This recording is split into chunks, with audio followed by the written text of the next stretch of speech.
My gamers, howdy! Alrighty then, Sunday evening, Bounty Hunters. It's a pretty heavily booked evening, or even a pretty heavily booked weekend as it is, as we're sort of double booking with a couple of different events, such as Combo Breaker Finals, which is happening today. Is it like a couple of hours after we start? As well as 2BCU's Dueling Nations Cup, I believe last qualifier, as far as I've understood, which should be happening, I think, an hour after we start.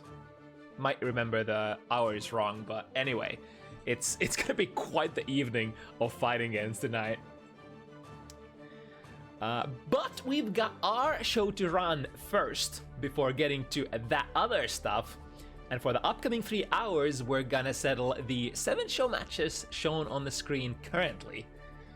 There are no skill level restrictions to participate, but skill-based matchmaking is still in action so that we can play all sets to their, let's see, maximum nail-biting factor is what we're gonna call it.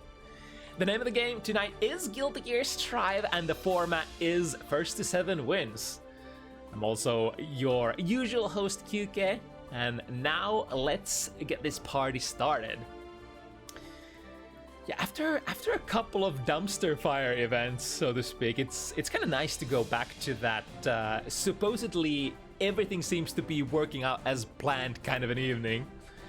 No cancels, and I think everyone seems to be raring to go. But yeah, our roster today brings us, I think, regulars, newcomers, superstars, all of those alike in a card that is almost void of duplicate characters tonight. The only exception would be the double Faust at the end of the roster looming over there. And perhaps, you know, you might see some duplicate characters from the random select that we have in the middle of the card as well, but we'll save that for that time. That's going to be a surprise. But yeah, let's start from the top. So we're starting super hot once again as Annatonio and Strelitzia, a pairing we've had on Bounty Hunters, I think, at least twice before. But the gamers want to go at it again, and Annatonio would likely want to overthrow the previous results, as they have been, in the end, resolved in Strelitzia's favor. Of course, both of these characters are some of the highest ranked players of their respective characters in the region. Strelitzia, especially that, you know, Asuka play is quite magical and hypnotic to watch. Even if she's in a bad position, it always looks like she's not fumbling at all. It's that kind of high player aura when you do everything with intention. It's really beautiful to watch, especially for such a difficult character as Asuka. Following up with some of our regulars on new characters, or at least Mox's Leo is, I think, never seen before to us here on Bounty Hunters. Ina technically has played one match on Bounty Hunters with Chip, and I think won that one as well. So Gorilla to Wasp precision swatting action on the second matchup slot. For the third, we finally get to play Sabino's debut match that was unfortunately cancelled last week. We'll be facing another newcomer in the form of Jesse on that Gold Lewis, a character who is arguably quite meta, but has been scarcely seen on Bounty Hunters, and I feel like in the broader competitive front as well. I don't really remember seeing a single Gold Lewis match from Combo Breaker this weekend, for example. Sin theoretically is one of the better characters to match up against Gold Lewis, since you have, you know, good prospects to keep him out with massive horizontal reach of your pokes, both on the ground and on the anti-air department. But of course, Goat Luis is as Strive character as they come. So one in, and you could be done after that. Especially since Goat Luis can try to fish for those openers ever so often by spending security gauge at neutral. But yeah, more new blood available in the 4th slot as Kasane Teto enters the fray with a random select match right off the bat. Kasane Teto does have a couple of characters at decently high level, I think, but of course the heart of the random usually sort of incentivizes and asks you to have a ton of characters, at least at basic around mid-tier-ish. And yeah, we're just gonna have to see how he's gonna fare in that regard against BlackRaven's brand new Nagoriyuki. Rumor has it that Raven has been working on that Nago pretty hard during the recent days, but as it tends to be the case with new prospective Nago players, happy little accidents can happen and the blood pressure might be on the rise here and there. See how much, you know, those little accidents affect the outcome of the match. More super high-level matches in the 5th slot as Pokie and FABZ meet for their first whale-off, at least on Bounty Hunters. FABZ has certainly been, let's put it, shadowed by Anjis on Bounty Hunters a little bit, as he did have that match with Spades some time ago, Spades Anji. A match that I believe he won, but how about Pokie then, who's one of the toughest Anjis available in EU region? Then we have one last completely fresh pair out of the oven. We'll see in the 6th slot when Super Hot Potemkin and Luke Faust meet for a very interesting character matchup. Another one of those raw power versus control dichotomies, and I reckon the items are gonna be really, really nice additions in this one. If you happen to get the good ones on Faust, that is. Can definitely create extra hits. It's super important for breaking the armor of Potemkins. And then the pair that is gonna take care of our come down, another Faust in the form of TheWorstGuy, gonna fight against a real tough opponent, Civ Ramlethal tonight. This could be Worst's toughest opponent on Bounty Hunters so far, but he's been doing rather good recently and is currently, I believe, on a 3-game win streak on Bounty Hunters. So we'll see how that goes. But now, how about I direct your attention to the first spectacle of the evening, which ain't gonna be this one. Let me scroll back the cards a little. It is gonna be this one. So let's call our players in.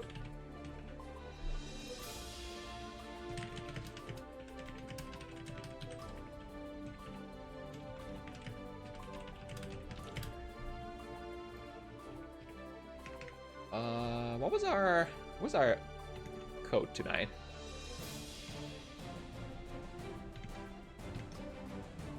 Which order do I forgot what the code was that I sort of universally chose for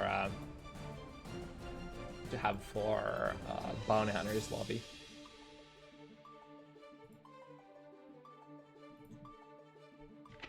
I reckon I can check it here. Or maybe, can I? Okay, so it's that one. All right. Hosting events is a blow up.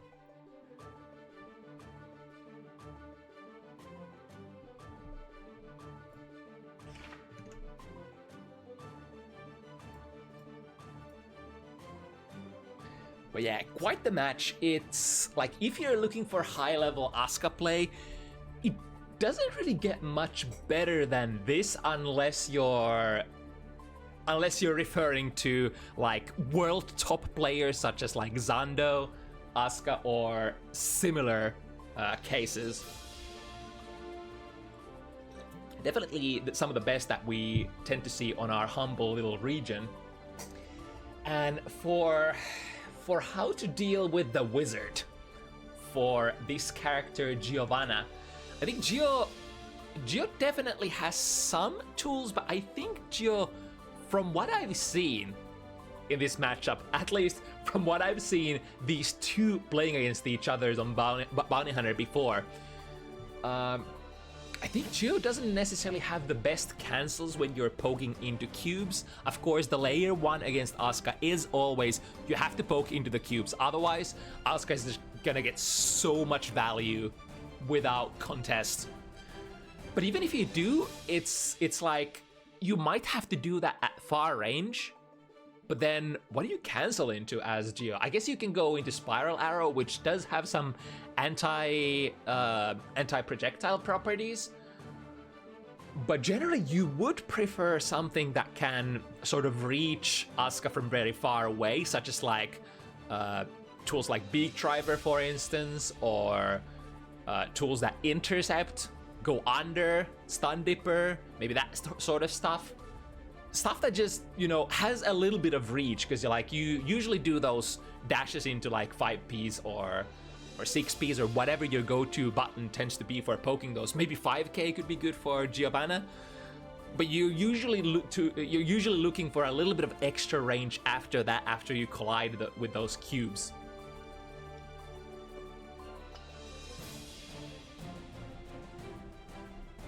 Of course, once Giovanna does get in, it is quite tough, because it's like you don't really have a true reversal outside of your universal mechanics. We've of course seen Strelitzia, especially back in the day, with huge resource investments such as like using Deflect Shield in order to build just a little bit distance between you and the Rushdown character, and then firing the what's it called, the particle cube, the super that is extremely fast, not invo at all, but super fast. So as long as you could build a little bit of distance between you and your opponent, you could maybe rely on that tool to take your turn again. But yeah, it's kind of tough. You have to work with what you have: your backdashes, your FDs, your IB FDs, your maybe, I guess IBs not as often, but all the universal tools, jump outs that you tend to have on you know, just about any character. All right, into it. This will be the third time when these players meet.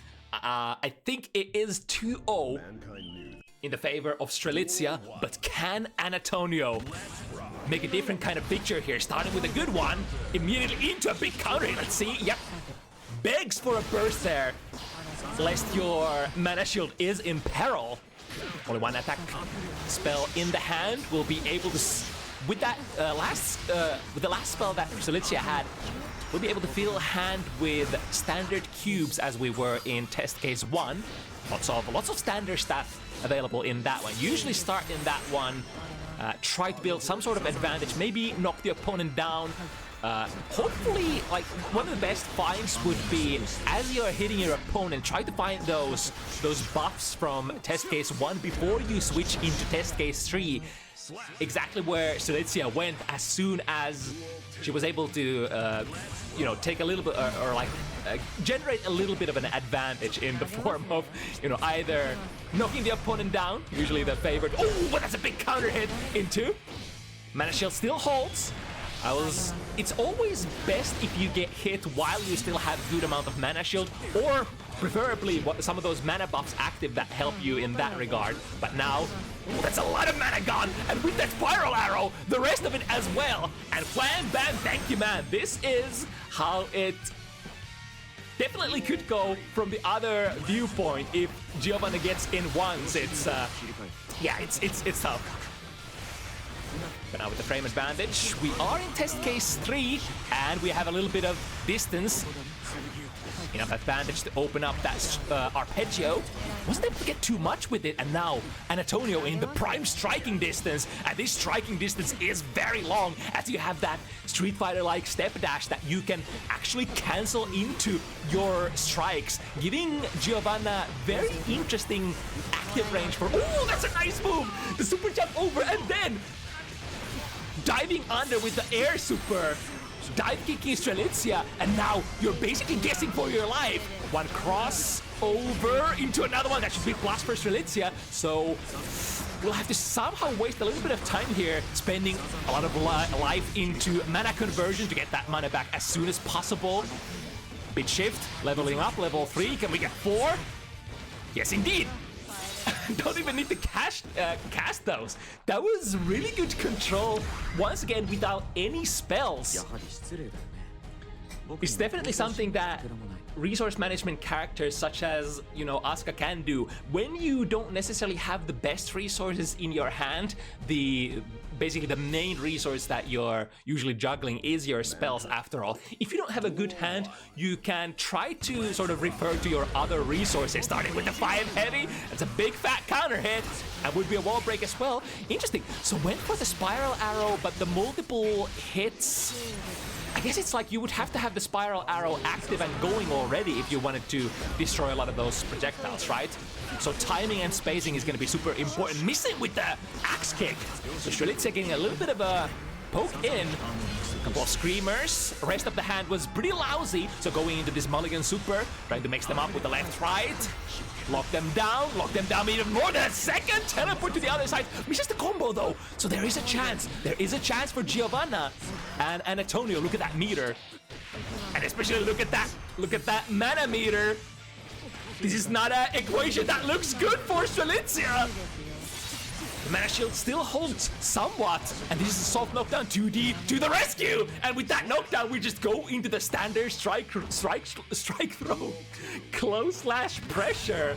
I mean, you kind of have to, even if you are not in your core that kind of character. Sometimes you have to fake it. You have to fake it so that you can make it in this game. You have to play a standard strike throw character when you're out of options. Right, only the slow cube in hand able to stack up not so good options. Strelitzia needs some sort of opening here in order to shuffle some better options. We could, maybe if we get a 2D knockdown, we could launch those rainbow cubes and then shuffle in the shadow of those. YRC does help a little bit.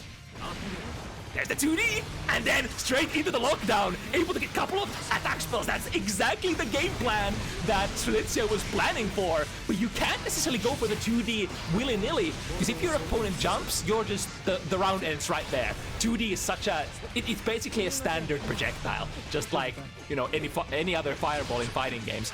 We are gonna go bust here, both in the form of life as well as the mana. So even though there was a nice attempt to come back, still a tough one to make. Ooh, instead of, went for the shimmy there, Strelitzia, but instead of trying to take the throw, Annatonio actually chose to jump out. Now with the gold burst as well. Ooh, tried to spend the meter in order to get in order to get a tricky jump in, but fell straight into the active frames of Giovanna. The F-Shiki with the use of the BRC. Those are so good, especially for Giovanna. Available for many characters, but especially Giovanna. Oh my god, and the damage, because the mana shield was popped, the super deals so much. And 1-1. As you would expect, both players getting started, getting warmed up, putting all of their, or rather not all of their, but some of their tools on the table, and perhaps maintaining some secret weapons in their sleeves. It was an opportune time for Annatonio, for example, to take out that BRC mix up there.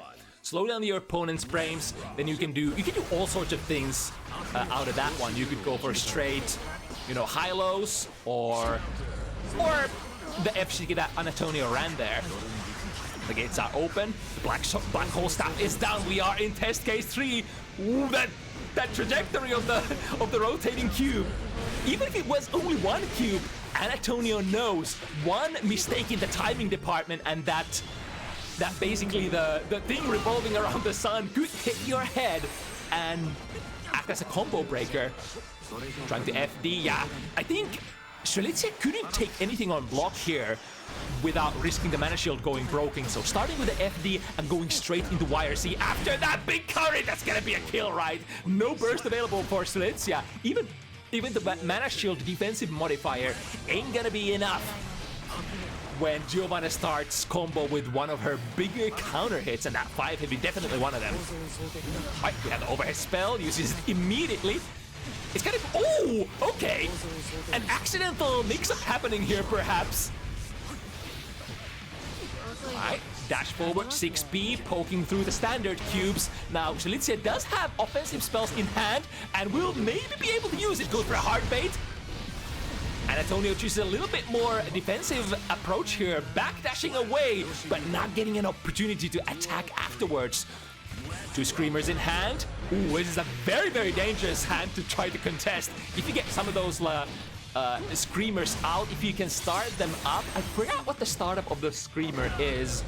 Yeah, tried to cast it here, but luckily, Giovanna, I think that 5 heavy, really far-reaching move for its startup, I believe starts at 10 frames if I'm not mistaken. So very abnormally fast move for that range. We'll be able to get there before the cast time of Screamer finishes. I think many other characters would have to be very careful about those. Like, there are, of course, some methods of counterplay. You could start with like a 6-piece right off the bat if you think... I forgot how the RPS goes with like TK Screamers and back jump Screamers. There's like a lot of nuance depending on how you cast that Screamer. Often, I think often enough you don't necessarily cast it on the ground, but you go airborne and then nice, speaking of airborne, nice air to air there.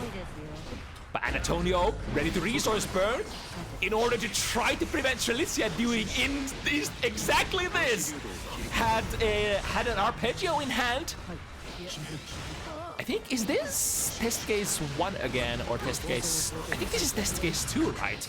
So shifted into the mix-up test case. You can see a lot of those high-lows in Strelitzia's hand at the moment, as well as that very rare buff, whatever that is. Shows how much I know about some of the rarer spells in test case 2. But we need to defend this first. Next step pro. This should be a air throw on DP. Are you kidding me? You would think you would go for like a low profiling grounded move such as like, I don't know, 6P, but Strelitzia is like, nah, we're gonna do the fancy stuff instead.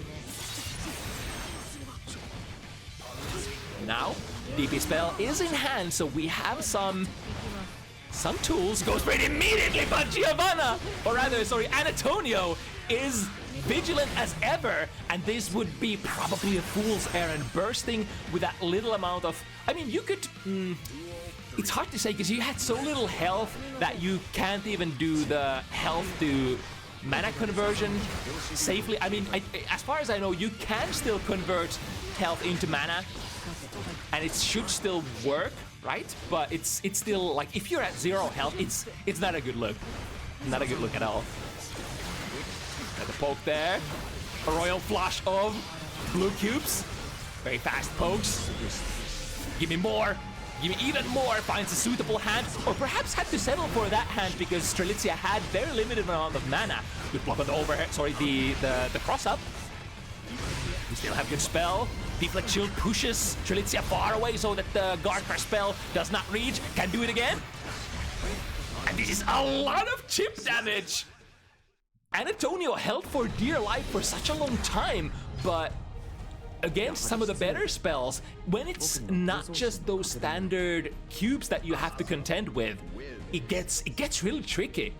It's usually like you're trying to RPS against the standard cubes, specifically the yellow ones, the blue ones, or the green ones, because those are, they're the most plentiful in Asuka's kit, and they're the most interactable as well. But when it comes to these other slightly stranger spells, such as the Screamer that currently Strelitzia has 3 pieces on her hand,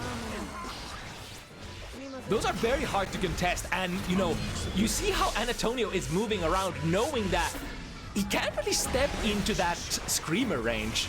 It's way easier to try to bait it out, try to fake approach, maybe wait for Strelitzia to use it first, and then once they're whiffed, then you go in. Right, teleporting back to the ground, couple of bit shifts, those... Ooh, okay, to the other side. And then the dive kick super goes through the wall as well, because it's close enough. Now, Strelitzia is at a decent hand here, I would say. And even more important than that, has so many resources in form of the burst and tension there as well, so could afford to go for the tap 5D. It's a very big commitment there. Micro dash into DP round start for Annatonio, but not very safe unless you do that with 50 stamina in your pocket. Again, the fast cubes get there before the spiral arrow goes online.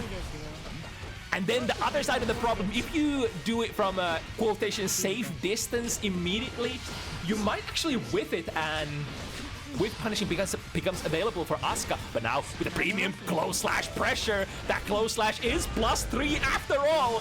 One of the best ones in the game, only granted to the strongest of rushdown characters such as Mr. Bad Guy, Mei, Giovanna, and the likes. When you do get your opponent in that position where you can try to nail them down with a close slash, it feels really, really good. But now, speaking of nailed down, finding some good ones. Able to open arpeggio, finds the hit. That was a what was the mix-up there even? Was it a cross-up?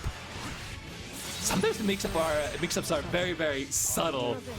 I mean, of course, if it's like such as this one, I was about to say, you see the teleport in Strelitzia's hand, and you can almost tell, if you watch Strelitzia, and especially just, you know, high-level Asukas in general, you can see it coming already. The arpeggio, the gate is open. And then it's usually gonna be at some point, the teleport is gonna come out, and you'll have to switch your block between the volleys in order to not get hit. And even if you do block successfully, it's usually, I think, before, like between the first and the second volley. So you'll still have to block the second volley of the cubes, and you're still quite minus. And Asuka gets to twerk on you a little bit more.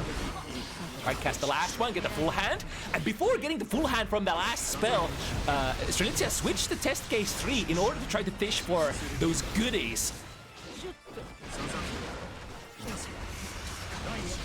Now the opponent not going for the buffs, actually smells blood here. Ooh, teleporting away, that's gonna be a complete whiff. In fact, will collide with a standard cube. And now Strelitzia empowered with all of the wait, is there a black hole stuff outside the screen? Because the arc of the cubes looked a little weird there for a moment. Oh, did Strelitzia hit a button? No, she didn't, so this is gonna be a kill. No way out of this one, as Annatonio still ways away from that burst. But that will help him on the next round. Again, airborne 5 heavy this time. Strelitzia was trying to up back, or perhaps trying to go for like a TK screamer, or like a up back screamer that we talked about. But again, that 5 heavy from Giovanna, very, very fast. There it is again, using it to cruise into plus frames. Ooh, smart stuff from Annatonio, using that PRC with those throws. Frame jumping into 2D, that's a counter hit, that's a big hit, that could be a kill. We're not quite gonna be building the 50. I think Annatonio realized that super is not gonna come out, so we're just gonna reset. And now swinging with those kicks, with that dash momentum. Oh my goodness, it is so hard to get out of there. Started with the 2D again, not a counter hit, but getting the wizard down even once. Good timing on the burst, putting Annatonio in the corner, working with the standard cubes just for now. Ooh, actually able to find the hit, switching to test case 3 as well. Ooh, this hand could be dangerous if we draw more utility. But still going in with a standard jump and mix-up, switching to the other side. So many things happening. It's surprising how many good things. That was the same side mix-up. Oh my god.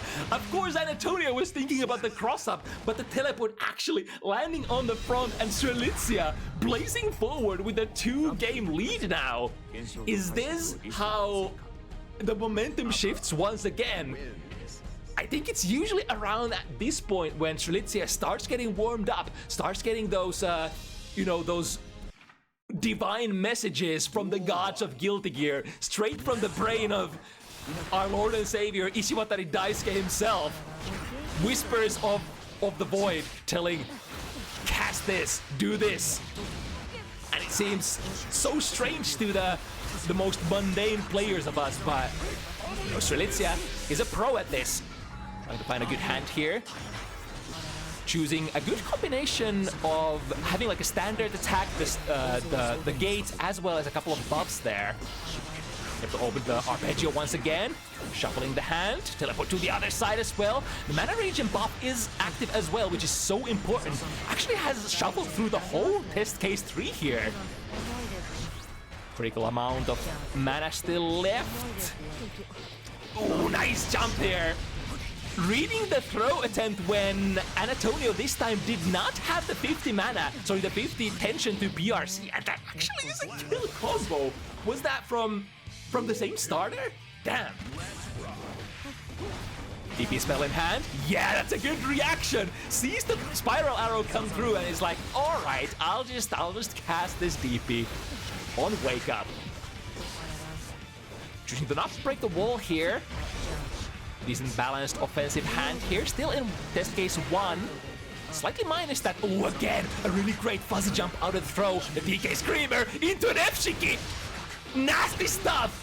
Definitely the best stuff on the market. Peddled by Strelitzia. Now, what can Annatonio do here? Very little tension, so can't force things that much. Other than if you do get a hit in, we can definitely use that whatchamacallit, the red wild assault. But that only gets you so much, and here comes Strelitzia again with the checkmate, with the particle cube. 5-2. It happened so fast, it was just casual 2-2, and then the wizarding begins.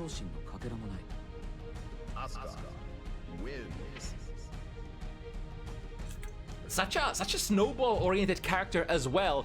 It can feel very desperate if you don't get those early advantages, such as like force Asuka the burst super early on, or catch him with like a hand that doesn't work as well, like a lot of utility spells, for instance.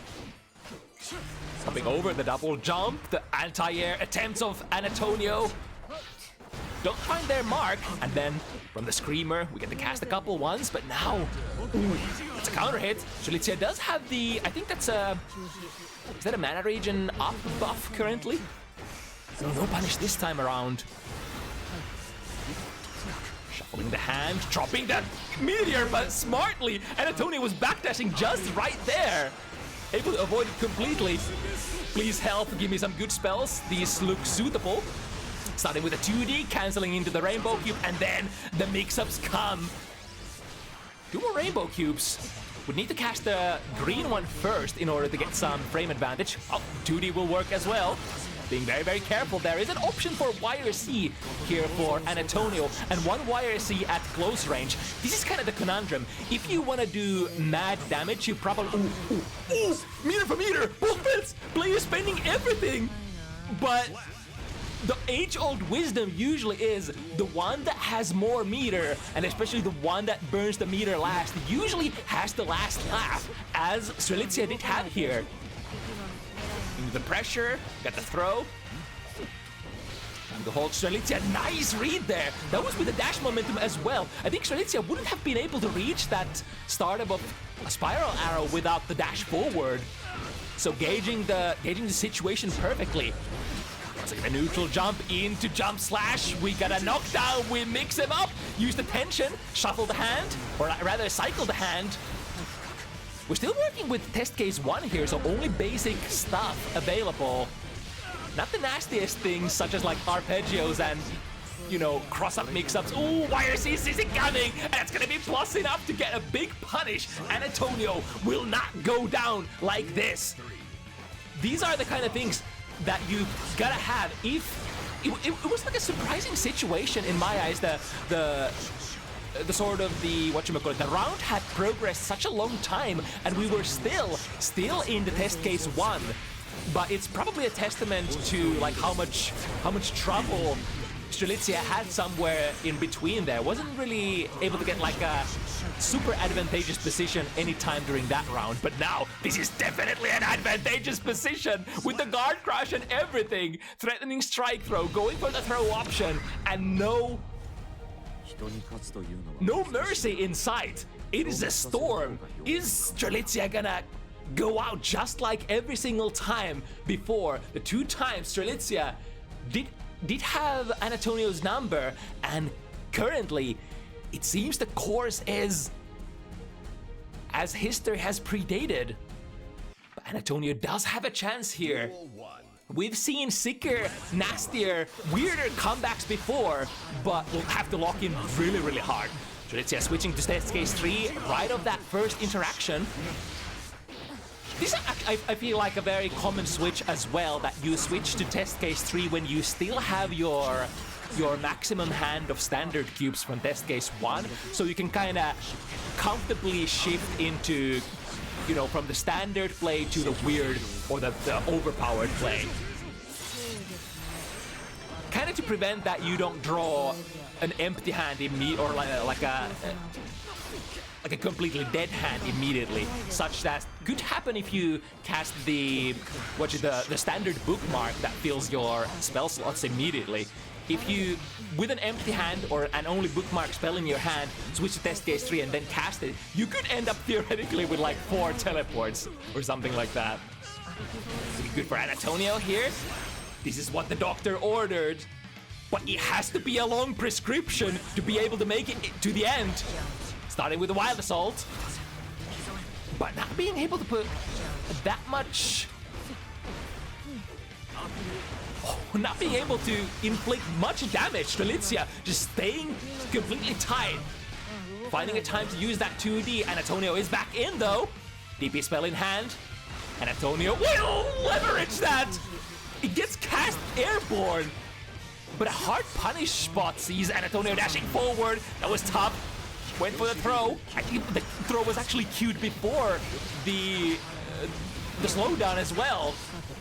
Annatonio can afford to lose this still, because we are in a in a round lead. This sequence again, very classic. When you get airborne, when you get an instant air dash, or rather air dash out of the corner, you come down with the hardest anti-air thing ever. TK Scream, ooh, trying to go for an F-Siki, but Annatonio said, no, I ain't gonna block that. I'm just gonna send you reeling backwards from that super high air position YRC. We don't often see angles like that, honestly. It's usually like very close to the ground, but like not like that. That basically sent Strelitzia to the moon. And probably was able to give Annatonio like a decent amount of plus frames there with that YRC. Unsure. It's a very strange kind of situation that doesn't happen very often. With the jump K, cross up hitbox. I think that's jump K, or is that jump D? The pressure, look at that, the spacing is everything. Lots of crush or lots of risk. Gonna hurt decent bit. If there was a super available, that would have been super close to taking care of the last of the mana shield. In fact, if this was any character other than Asuka, that combo would have just murdered almost half the cast. But with that mana shield intact, Asuka is technically the most defensively heavy character in the game, even better than Potemkin. But of course, stuff like that is not gonna last, because eventually you are gonna lose the mana shield, and you're gonna become worse than Chip and Milia. YRC is the option here. YRC into nothing, huh? I wonder, in that spacing, Strelitzia probably deemed that there wasn't a reach to use the K normals, and if you can't connect K after YRC, then there really isn't like an airtight way to keep your opponent steady. Oh, the onslaught from one interaction. She is relentless, and now once again set point Strelitzia. Annatonio will have to overcome another ordeal. Gets popped. Oh! Not only getting hit by the Terrametron, sending Annatonio high up in the sky, but getting the burst baited as well by Strelitzia. Now, the hand here for Strelitzia is not the most dangerous looking, but it could be after this mulligan. We're opening it up. We have the buffs. First mix-up is blocked, however, attempt to backdash gets caught by that rainbow cube, and now another cross-up. Is that gonna be it? Annatonio ain't gonna get to that burst. So close, but no cigar. Strelitzia once again slaughters all opposition with one of the best Askas in business. God damn. She's so fast at switching from defensive position to an offensive one. Utilizing resources basically perfect. It's like you don't have a lot of like leverage when you're on the defense. You have to use like all of the universal resources, tension, burst, all of that very, very carefully. And then the 2D Abares, the patience to block so much, and eventually, like, when you block a long block string from a Giovanna, especially if you flow into your, you know, pressure enders such as the up dog, if you combine FD with a lot of those long block strings, you are gonna push Giovanna quite far away, and from that mid-range distance, you do get to RPS. Even if you don't have anything in your hand, you do always have the 2D. And I feel the 2D was especially powerful in defense this time around.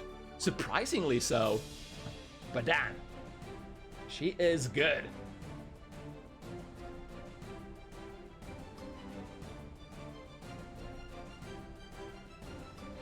Now, interesting matchup next.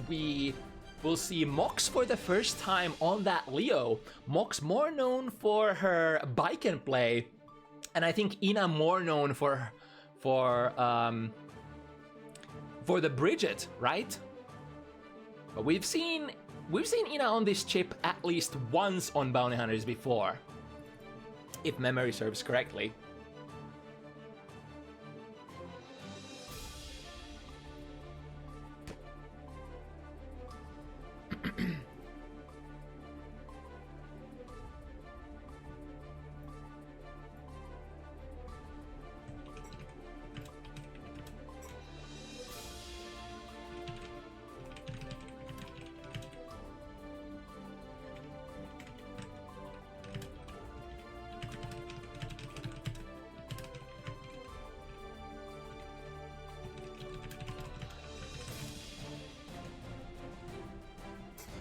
Okay, so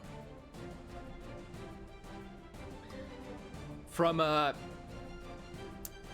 very mix-up and set play oriented character that has decent amount of difficulties at neutral, we go to Leo, who still has, like, not the most, but still decent amount of difficulties at neutral. Not as much as Biken for sure, but the set play is sort of traded into straight up pressure and mix-ups, where Biken perhaps does a little more technical mix-ups. Leo is kind of like, all right, we go there, we go back turn, and then it's high or low, baby. Pressing one button, back turn heavy, the fastest overhead you've ever seen. Not frame data wise. Ooh, starting with that DP right off the bat as well. Ooh, nice whip punish there. Skip to the other side, and the rope is an extra cherry on the top of the cake. Always nice to have, even if you're not currently utilizing it, it's good to have an option to hang on to it if you want to. Especially like if you were to get a decent hit or a suitable hit, you could perhaps convert into a tightrope combos, which are used. Ooh, the 6P. And then the cross up. Now you're gonna have to guess for that, right? Exactly that. The back turn heavy into a super good reversal. Definitely different kind of reversals from what Mox has probably gotten used to. The reversal parry can have similar kind of function as the flash kick, for instance, but especially the combination. Oh my god, micro dash in with the back turn D, basically saying, I think you're gonna hit the button. In fact, I'm so sure you're gonna hit the button that I will risk getting whiff punished for it in your face. Plus frames from, oh, but not plus enough to just get in airtight. That's sort of the curse for, ooh, we're going into this one. Yep, even if it doesn't kill, Mox would have gotten a wall break out of that. It's one of those I guess, I don't want to call it emergency, but sort of like last-ditch effort. If you don't have anything better to do, you can definitely force the wall break with that. And it's super good Guts Crush combo as well, because there are gonna be a lot of jumpies after the launch from the super. Ooh, collides with the far slash. Yeah, I said that Leo doesn't necessarily have the best neutral, but definitely not the worst neutral either. Like Leo's S buttons, heavy buttons, the Euro options 2D. Oh, that far slash actually reaches far enough. And again, goes for a very early back turn D. And with the active frame, still able to connect with the strike from Chip. Flash kick out of there, and now. Yeah, that's a really tough one. I think if you RC and go into the Berserker slash right away, nice bait. Yeah, able to tech that as well. Colliding with the armor frames, or not armor frames. What do you call? I guess are those technically armor frames? I think those are technically armor frames, right? Or are they guard points? Because Leo is not losing health if you collide with those. Mechanically, if you collide with an armor, you would lose health. Anyway, it's not that big of a deal, but what probably could be is that we have positive bonus here and we can do all sorts of shenanigans. Once again, collides with the parry stance. Drift forward. Yep, has the RC there. If Ina didn't RC or drift backwards, that would have been a punish. Finds a DP once again and turns another one. From what? Was that an alpha blade? Collides with the hitbox of Leo's standing buttons. Damn.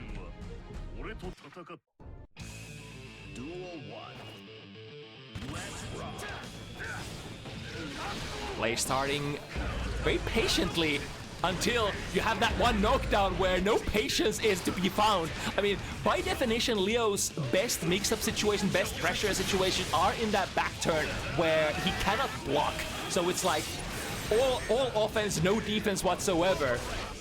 The only defense that we can find is in the back turn D, which Mox has been using successfully so far. Got the throw there, however, on the other side, hard bait. Mox is not ready to go for this hero burst. Very smart call. But I mean, you could argue if you have a lot of health to spend still, and you think even if you miss your hard bait, you're not gonna die, you could maybe try for it. Sometimes people do go for a very impulsive burst out of desperation or any other similar negative feelings. Scar cancel is, I think this won't carry far enough to get the wall break. Rekka 1, very minus on block, but the spacing there was very good. Chip wasn't able to get the punish. Yeah, mixed up this time with the low. And more to come. Here comes the super as you're sliding on the ground, going through the wall. Oh, are we able to block in the right direction? Yes, indeed, and that's gonna be a punish. Especially if you're stuck in the corner, you don't even need to sort of change your position or fix your position as Chip is flying zip-zap past you. The most dangerous thing about that reversal super from Chip, Zanseroga, is if you're airborne, you will have to guess which side the first hit is gonna come from and correct your facing, right? Or try to block to the right direction. Dribble down the jump 2K, and the tightrope mix-up allows a nice cross-up. And side switch before that as well, found the hit! And the hard bait, looking for the burst, but again, Mox is like, I don't need to. I really don't need to. I've seen the hard bait attempts, and I still have, with the health pool of Leo, I still have enough life to perhaps gamble and check if you would be so kind and drop your combo for me. And indeed, that is what happens. That is the metagame, the burst break metagame. Very hard commits. Ooh, that was nice movement from Ina. Prompting an immediate burst this time around from Mox. There we have the burst. Now we don't have to worry about it. All we need is that one hit. And these titropes, normals, slightly more empowered. Basically same strikes as what you get when you're wall clinging. Much better than your, I think, standard normals on the ground will deal massive damage. And that's been sort of the sort of the lifeline of new chip combos. With that tightrope enabled, you can just go for the maximum damage slices. Like, look at that. Those were just a couple of slices, and Ina already bringing Mox to the corner, found the hello into an overhead. Unfortunately, no juice to get the hard knockdown here, but the life lead is fairly juicy looking. Yeah, probably a good burst there. Probably was an opportunity to go for a Kara Super there. From below Rekka, tap it. Oh, what? Oh my god, very late PRC drift forward. That's kind of cool. Basically, I think Ina was checking, is this gonna hit? And perhaps I feel like that's really hard to react to as well. That might have actually been a premeditated sequence where Ina is like, all right, I think it's not gonna hit, so we're just gonna, as a response, drift forward and try to catch you with a frame trap instead. And it's so tempting to press there. All of those minus on block moves such as like the 5D or Stun Dipper from Kai is another classic example. Oh, Mox finds another, or a back turn D on her own offense, basically saying, I think you're gonna hit it. Dancing through that DP, that's one way to deal with not being able to block during that back turn stance. Dance backwards, make them miss. This time we have 100, so no punish on the Sanzeroga. Waiting for her turn, fighting the flash kick. That is such a powerful tool. It's a very intoxicating tool as well, especially if you've been playing a character who doesn't really have like standard traditional reversals, and then you go to basically one of the best reversal, if not the best reversal in the game. Definitely the easiest one to input, that's for sure. And there it is again. Just the down-up charge, press upwards and a button, and a magic hitbox will come out and cleave your opponent out of any of their pressure. Drifting forward, patience from both players, going for the throw, checking if the burst is to be happening here, but I think this exact case, this exact same situation where Mox is like, I'm not gonna burst here, I will take it to the next round. Wow, look at that! Even with the dash momentum of the back turn D, sorry, the back turn stance, not able to get far enough to catch Chip there. That was a very peculiar kind of exchange. I don't think I've ever seen anything like that. Usually, like, you see the back turn dash empowered normals to just find their target. Unless it's like the KMP normals, which I kind of failed to check which ones Mox was working with there. Ooh, it's a big clean, and now we're bouncing you all the way to the corner. One hit is all that it takes. Cross up, it should be okay, right? No, not quite enough. Zipping past, left and right. Dash forward, press the fire slash. Now Mox will have to trade really carefully here. Would love a big combo. Oh, I guess that's decently big, all right. That was a commit and a half. 2D. Of course, if blocked very close to the opponent, it's like minus, what is it, minus? It's usually minus close slash if it hits really badly.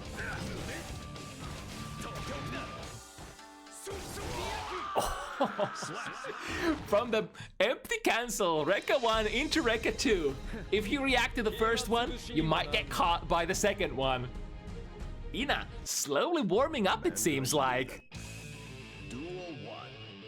Starting to play a little bit more patiently, a little bit more careful, which is kind of a little bit of a, like, sort of the mantra of Chip has always been, because you can't take huge risks lest you can find yourself out of health in, like, after a couple of small exchanges. Like stuff like even trade, oh, clashes with the DP. I was able to feel the weight of that DP coming out during that slowdown of the RC. Ina on a roll.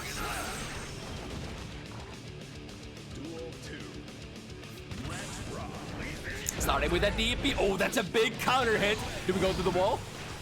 I mean, that's pretty decent. I think, can you, I forgot if you can take the tightrope out of 6 heavy counter hit, but, you know, we got decent value for what we asked for. So cool, the movement, how we can go backwards immediately from that tightrope and try to bait normals. Of course, usually if you see a Chip tightrope running at you, it's also a state where Chip cannot block, right? So you're like, all right, I'm gonna swing into that. I'll swing with a button that can reach that, and then Chip just gets off the rope, makes your stuff miss, and with the speed of the ninja, you know what's gonna happen next. Ooh, it was an interesting collision there. The massively good hitbox of the, what's that, wall run S or wall run heavy?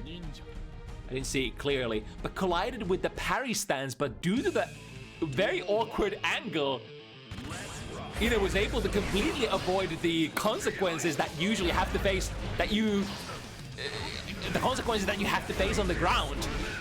Oh, it's a good DP. Ooh, DP here as well. Finding the target now with the 50 meter. How are we gonna do this? Into Bunky Messai. Didn't even need the cover cancel this time because we had the exact amount of wall damage. Hard knockdown. Are we gonna tread? I think this should be a safe jump, right? So can go relatively safely against even a 9-framer from Leo.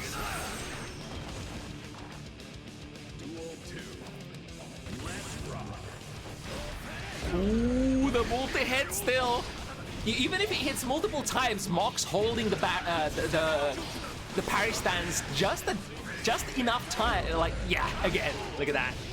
If you let it go immediately and you go into your strike, I forgot if that extends the parry frames into the strike as well, but ooh, with that close slash, very classic. Just run at the opponent, strike throw. If they think it's throw, the close slash will spell doom. And trying to fake perhaps a downwards alpha attempt, but Mox staying in a very nice position in order to be able to counter basically every kind of movement option that Chip could have done from the corner. With 1, 2, 3, both players with a lot of resources here. Trying to be as safe as possible against those reversals. Committing to the overhead though. Like eventually you will have to commit to, or technically you don't, but you kind of want to eventually.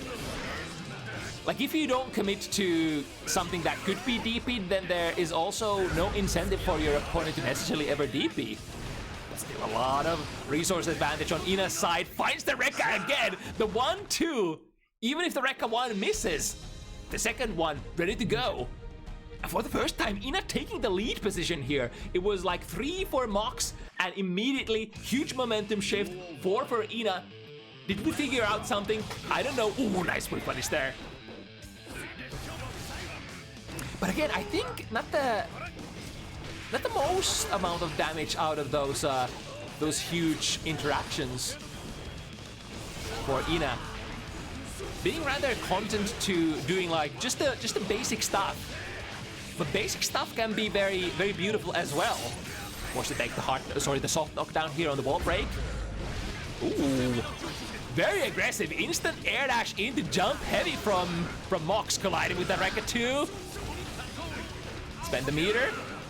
YC. Ooh, but that put Ina so far away that there was no way utilizing that +10 really for Mox. Usually, like, when you're using YRC, you generally hope that the opponent is as close to you as possible so that you have all of your best options available. Like, close slash would be really good, but you can also, like, if you're not quite at close slash distance, oh, hold that thought though. We got a big 6 heavy. Hard bait again, drops the combo. Mox will probably have to think about the burst at some point, but not on this screen. Again, Leo hit points. We find a counter hit from the other side, and now it's Mixerino time. Unfortunately, already committed to the, what's it called, the Blitzschlag, I think. So wasn't able to get the super out here, which would have been super important, super useful for Mox. There's the burst, and oh my goodness, Ina has been waiting for that moment for all of these 7 games or 8 games, and finally getting the burst bait in there, dropping the combo, but this time it was at a position where Mox no longer had options. It's like do or die. Eat the lasagna or become a Garfield. Ooh, fall straight into the close slash. Yeah, that'll have to be addressed with a burst. This time not getting the favorable interaction with the walkling, or sorry, the tightrope run normal and the parry stance. Mox took the cake. Ooh, interesting, canceling into the back turn D. My God, you have so much momentum from those back turn dashes nowadays in the modern patches. It looks so funky. So much corner carry if you get your opponent in a proper juggle. Oh, there we go. That's a clean bait. It's kind of like there's a lot of incentive to burst very early into the round, or then keep saving the burst so that your opponent can drop combos. And Mox has been playing like almost the the two very different ends of the spectrum. Either a burst immediately so that you perhaps can go for multiple bursts per round, or then don't burst at all and save it for the next one. Ooh, yeah, that's not a good position. Will collide with the back turn stance strike. Although Mox didn't get the hugest punish out of that one.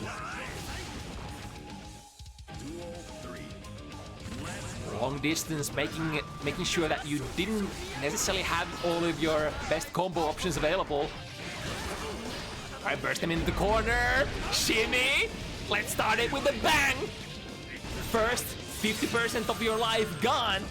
Let's see what's gonna happen for the latter half of your health. Forcing the situation here, zipping around, able to switch the positions, but with a quick berserker slash. Mox also. Wow, what a reaction! That must have been a. Oh my God, look at that! Both players whipping from a safe distance, or quotations safe. Disengaging from the situation. Fire C plus 10, don't press there. It's quite favorable. Mox able to finally somewhat weather the storm and put an end to Ina's 5-win streak gaming.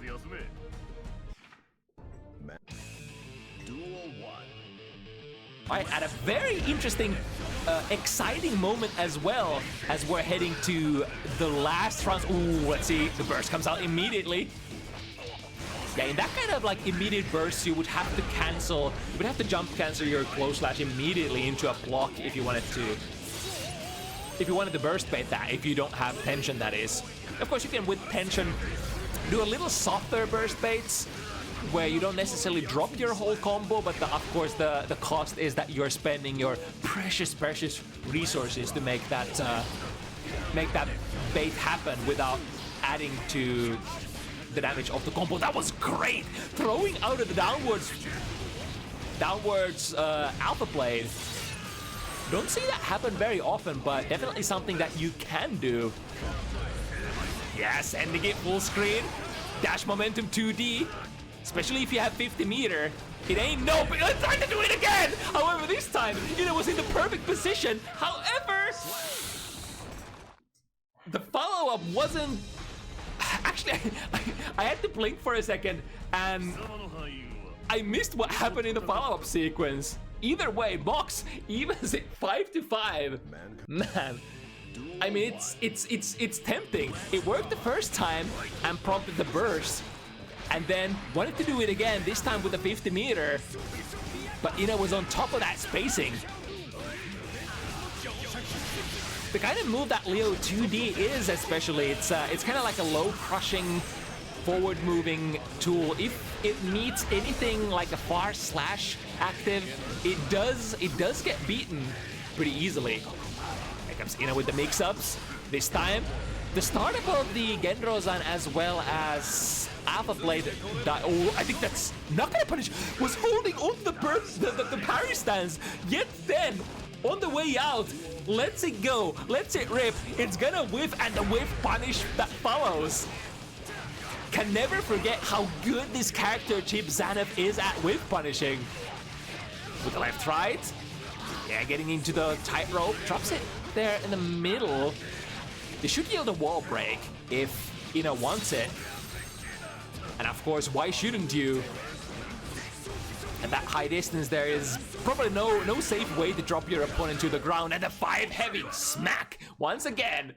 Even though the opponent came really close, Ina maintaining the lead for now, 6-5. Maximum 2 more games to go, but who will take it if Ina... Oh, okay, that's how we're feeling? Is that basically the conditioning of sending the DP at round start at least 3 times during this set? So, Ina probably thinking about it and being like, alright, it might be the DP again, so maybe I don't hit any buttons, and that caused her to sort of not hit anything. That chase though, even with the footsies button, the back turn S combined with the forward dash momentum being just completely evaded by Chip's fast movement speed on tightrope. Right, YRC into corner, almost as good as burst into the corner. In fact, in some ways even better. No way out of this one other than a burst. Goes for it, the hard knock, the hard fake immediately. Yet Mox knows, I don't have to. I'm riding on the back of Mr. Whitefang, who has quite a lot of life, has that brawler hit point pool. EHP for days. And still, even if I take the hit, I'm not gonna risk it. I'm not gonna risk it. I can take it to the next round and we can play this safe. Nice block on the overhead. Misses the punish though. So Mox went for a micro dash close slash, and I forgot how minus the Rekka is. I think it should be doable. Wow, they're swinging back and forth. Third time is not the charm though. Waiting it out and using something. Oh, never mind. Here we go. Just sending it, but no punish. I guess the punish is that Mox got into a position to mix it up. Oh, here we go. Starting with the counter hit back turn S. Quick tumble into. Next screen we go. In fact, next round we go.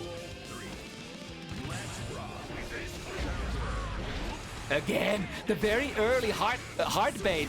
I mean, there were grounds to, bait there because Mox has been going, like we talked about earlier, has been going for those early bursts, but not this time. But maybe, just maybe Ina could build that situation where Mox gets just so low health that she has no choice but to burst eventually. There we go, there's the burst. But that's a pretty valuable burst. Was able to get value from 2 combo drops, and then when the burst actually came, was able to put Ina back into the corner, and this is the result. Here we go. Oh, went for the micro dash back turn. And another one! God, it feels like Mox is committed to wanting to finish the round with that thing. And it looks so fancy as well. But I mean, it makes sense against the character who has such a strong toolkit as neutral strikes, right? If you think about Chip, why would Chip not dash at me and strike when I'm in back turn stance, when I'm at my quotation weakest and cannot even block? Ooh, the drive-by jump heavy, getting a hit, but not a clean conversion. This will be the last one for the ages. 6-6. We've come to this. Who's gonna have it? Looks like Ina is on the driver's seat for now, going for the low. I think that might have been actually airtight as well. Nice! One of the few ones of the set. Finally able to reaction throw the Berserker slash.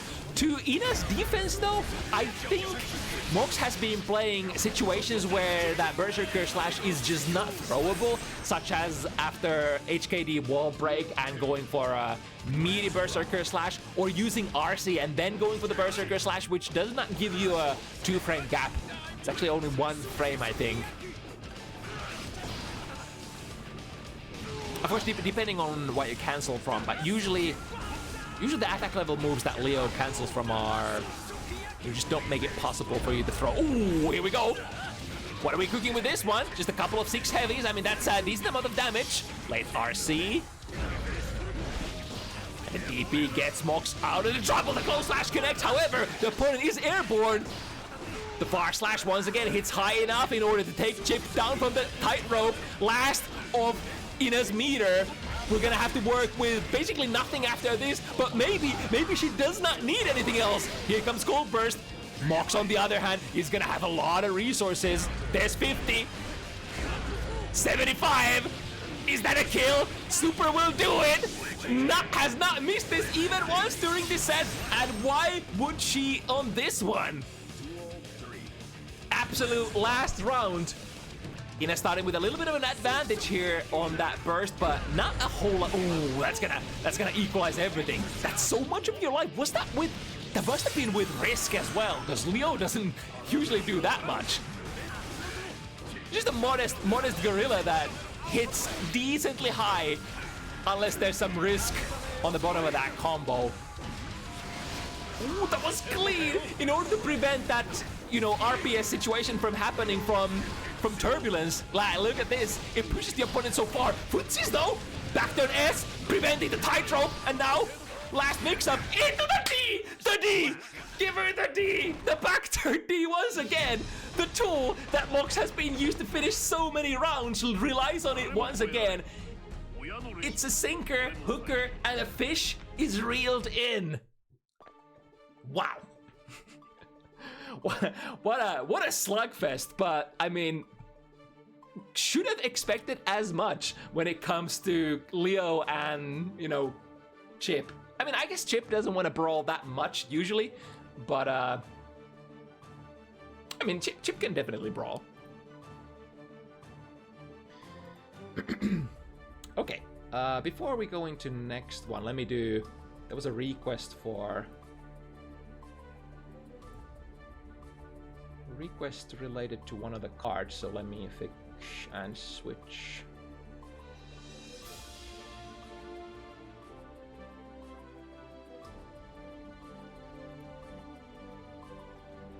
Oh, actually, I'm in the wrong folder.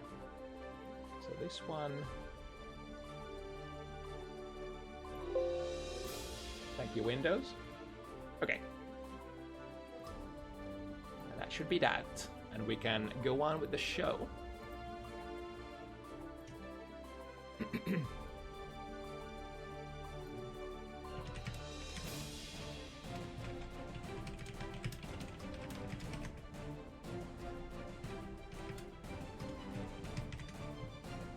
Okay, what's next? Oh, okay, this one. This one would be interesting. My boy Sin, piloted by Sabino, gonna go up against Jesse Gold Lewis. It's been a while since we've had Gold Lewis on the show, I want to say.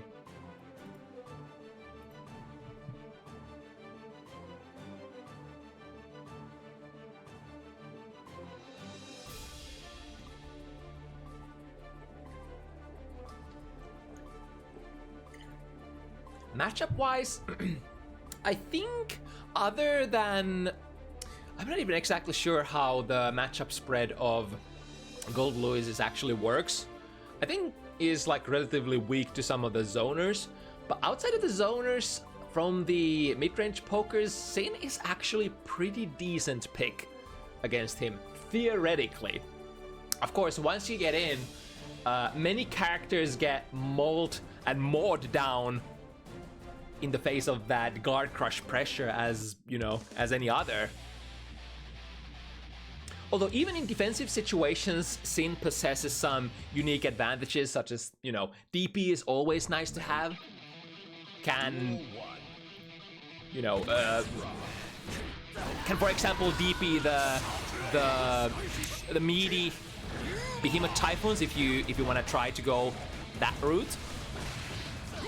Ooh. Jesse actually being the one that commits in the clash. Elkan gotta be really careful here. Ooh, goes for a dash in hoop stomp. Perhaps in anticipation of trying to hop over some of the low profile folks of Gold Lewis's. A low amount of stamina here, which we could potentially, yeah, I was about to say, which we could sort of replace for burst. The cool thing is that the resource of Sin's, even if you run out of it, it is gonna be, it will come back eventually automatically. So all you need to do is stall for time, and eventually you're ready to go. Oh, too heavy, too heavy. I guess that's semi-safe because Gold Lewis didn't have 50 meters reversal there. Too heavy from Sin, usually that super dangerous move that cannot left uncancelled on block because it's so minus, so reverse. Oh, there we go! Tap them with a beat driver! Put them in the corner! That's what Sin is all about! RPS not spending the seconds or the last stamina in order to frame trap. But getting out of that extremely minus special one situation without the opponent punishing you, that's still pretty okay. Wall slump, you don't see those very often from Sin, but they definitely can happen if you get the lowest possible slump. Overhead Behemoth Typhoon, nice check, the 2K to stop the L count. And then, not spending all of the security this time around. We do have, goes for the hard bait. Jesse not ready to burst yet. Oh, this can be punished. No, never mind. Let's go of the input just in time to be able to anti-air. But now, 0 stamina Sin.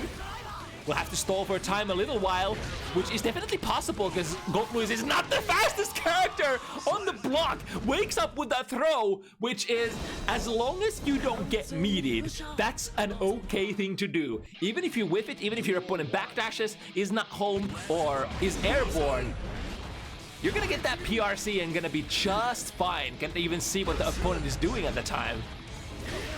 Alright, there's the DP. We'll definitely power through both Behemoth Typhoon meaties as well as the close lashes. Ooh, that's a misinput.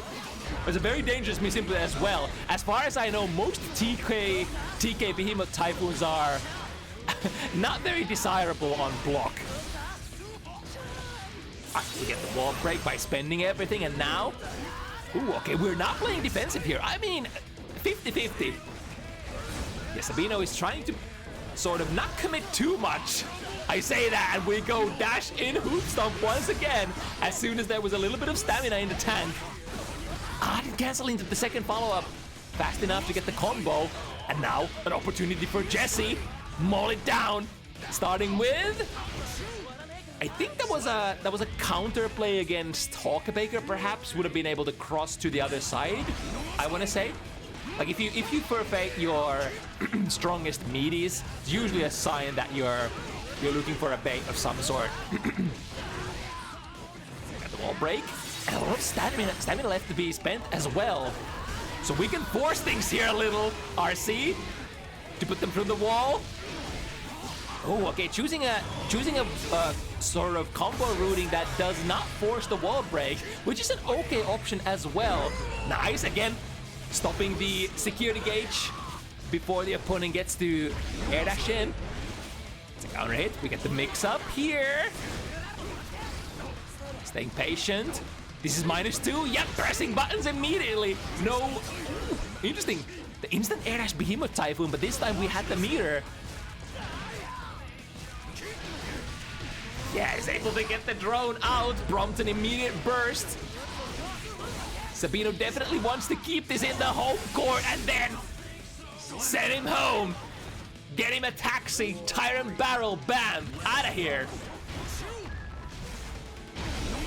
The White Walls will definitely power through just about anything that Sin could do. Another one of those. Ooh, but maybe making some sort of a timing error here, because that didn't seem to cross up that time. Not quite 50 meter here, so we'll have to end the combo without taking the wall. But now in the subsequent situation, we'll be able to block here? No, the jump K is still active. Look, I actually wanted to see how the mix-up that Sabino was doing would have fared. You don't see very often.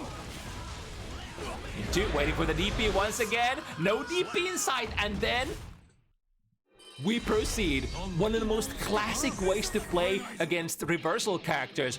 Wait for just enough frames to give them time for their DP to start. In this case, since we're fighting against 9-framers, give them around 10 frames of, you know, time to press a button. Ooh, that's not a good trade. However, Sabino was not able to pick up the combo either. So now, buying some real estate. Yeah, no fear, because no stamina in the tank. Oh, what was that? Was that a misimp or... Sabino didn't really have a burst there, so it might have been a... I think it was a misinput on Behemoth Typhoon that caused you to get like a jump out, right? Oh yeah, that's a punish! That's so good! Sabino would have had to burn the stamina there immediately in order to not get punished by hitting L1 on block. From the plus frames, we find a hit, we spend a meter. Oh, is that gonna go over? Yes, indeed. But this time, unfortunately, because the mix-up drained all of the stamina, we can't get the heart knockdown here. And finding the hit with the Skyfish. Usually you would take out the drone instead, especially if the round is only at like a point where it's not really ready to be finished yet. But in those last pixel moments, ooh, nice jump out and gets a punish as well. 0 stamina in. Flip to the other side. Hammer them with the plus frames of that big haymaker. Do we get the punish? 2k2, okay. Not the biggest in the world, but, you know, getting something for your troubles is the most important thing. Plus frames into a throw. What next? Putting the insurance on board, which will get removed by getting hit by the YRC from Sabino. Oh, interesting. So going Elk 1 into Gazelle Step, a little bit of a reaction check here. Spending almost all of the security. What? That was literally 1 pixel of security that was left that Jesse took out the drone with. Is there like a minimum distance that the drone actually travels? Does that actually do anything? Nice backdash, making the White Wild Assault with. I think White Wild Assault is, like, in this matchup, one of the only things that you actually have to fear for. Of course, there's a little bit of jump in RPS. Like, for example, Goatluis could go for just an immediate jump D, or do like a super jump into like a higher jump into like a Behemoth Typhoon in the air, which will bait your 6Ps. But other than that, it's like the biggest threat is the yeah, that thing. I mean, I guess security gauge is a threat as well, but from my point of view, it's the White Wild Assault that takes the cake. It's the hardest to take into account. Not getting mixed, bamboozled by the PRC drift shenanigans, and Jesse moves up 2-1.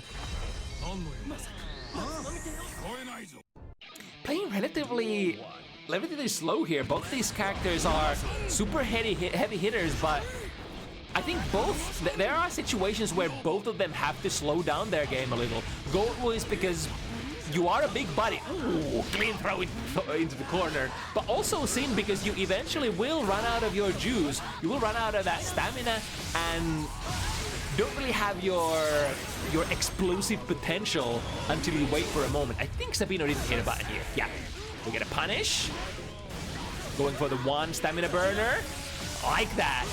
There was also an opportunity to go for a 0 stamina combo, but because it was basically your last hit, you would usually like to spend as much stamina as possible, because I think linearly, the more stamina you spend, the more damage you're usually gonna do as well. Ooh, completely missing with that Wild Assault. To the other side with the jump K! And now, the big Oki holding the FD. That's the go-to universal way of defending against Goatluis. Try to hit on that jump, that FD, push him far away, and then try to backdash away when there's a little bit of distance between you and Goatluis, because Behemoth cancels are very limited for catching your backdashes if there's, you know, enough distance between you and the opponent. There's the haymaker again. Yep, there's the backdash, and Sin has a interesting, went for a raw gazelle step. Wonder if that was a miss input. Into hoof stomp. We have the meter to spend, goes for a hard bait, and the shimmy. Here comes the burst. Both players at really low health. Oh no, backdashes into, no, another time! Oh baby, a double! Jesse, how does your mom let your drone hit twice? 2 combos. I mean, albeit those were like little stingers, little drive-by hits from the drone, but still, that was quite tragic for Sabino. Into? Yep, get the wall break, spend everything.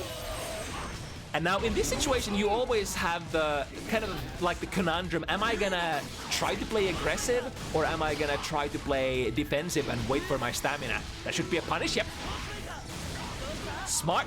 Going for a close slash there instead of the throw that many other players would have perhaps taken, because they can't discern if that was a true punish with a close slash or not. Put them in the corner. Time to burn it down. Oh, no fear. The laser comes back though. So Jesse technically got decent amount of value out of that, right? You are, as a Goat Lewis, or as just about any big body, you are that kind of character that trades health for other kind of advantages. Although, when you are at super low health, then you start losing that advantage little by little, because you have no longer that life to spend. Alright, fine, going for the hoof stomp. We're basically out of everything. Maybe one wild assault. It's actually Jesse who spends the wild assault here first. Very delayed beak driver. Zoning in the corner. Here's what I think about your zoning. Fully charged, or I think that wasn't even a charged wild assault. It was just a tap wild assault, which happens very, very fast. Nice throw. Out of the corner though. Will fix his little mistake. Put the Goat Lewis back in there where he belongs. Missed the throw, but had the PRC. Oh! That was also almost the holy grail of beak drivers. Hit the opponent so high in the sky that you could have actually skipped to the other side and hit a close slash, just like, you know, just like Slayer does with those pile bunker, you know, side switches. Sin can do that too sometimes, and it looks really funny when you actually get it. Alright, 6P into hoopstyle, alright. Was probably looking for a super deep counter hit, which that would be the max cash out. Ooh, into, jumped into a jump cancel. And what's next? Yeah, can't cancel. But again, if you get out of that situation, or if you play a special one on block and you don't get punished, you're probably pretty happy for that, because you didn't have to spend the stamina to go for the saving grace. This is the throw. Uh-oh. Danger, danger. Jump D combined with RC. I like that. But immediately the churn. That's gonna kill the elk hunt. I do like any sort of resource burn though, like especially stamina, not stamina, tension burn, to be able to get out of the way of the drone. Are we spending all? Yep, we're spending all. Oh, but that was a big miss input. That throw was wild assault for sure. Throw miss and a DP. Now we're out of stamina. We did have the burst.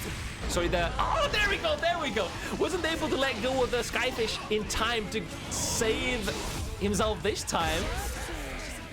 And this reversal super sinks in as well. Damn. What a slugfest that round was.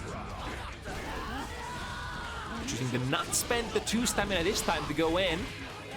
Maintain the stamina, and that means the next hit will have so much more potential. Although, the thing is, especially when you're throwing your opponent in the corner, throws actually inflict quite a lot of wall damage, so you're usually afterwards, even if you land a really big hit, you're not gonna get the most value out of it. Big boss Sabino goes for a close slash starter again from that RC slowdown situation. No, instead of picking the consistent options, just picks the max damage options. And again, close slash before the white wild assault goes active. I love it. It's kind of like saying, all right, this close slash probably sometimes won't make it, whereas like my 5-framers or my throws could, but I'm gonna make up for it by getting a close slash starter, which is literally my best starter. Ooh, was able to land and block the churn in time. Spent the wild assault as well. Very economic conversion here. Instead of spending the last stamina, Sin can often choose to spend 1 wild assault in order to maintain above the threshold so that he can... Oh, that's a big whiff. Get the burst with the opponent in the corner. Ooh, that was an interesting angle on that jump K. Usually you can do like a jump K in the air and then jump K on the way down, but because of the angle, it was like, what do you even do there? Through the wall with TB. We have 100. The burst is gonna be gone. Security gauge is an issue as well, potentially, if this revolves back into neutral, as it does. Jump K. Ooh. Usually that with jump K conversions, you want to be as close as possible. Whipping the 6K for good measure, no problem. We're still plus, I think. Maybe. If you believe hard enough, maybe you are.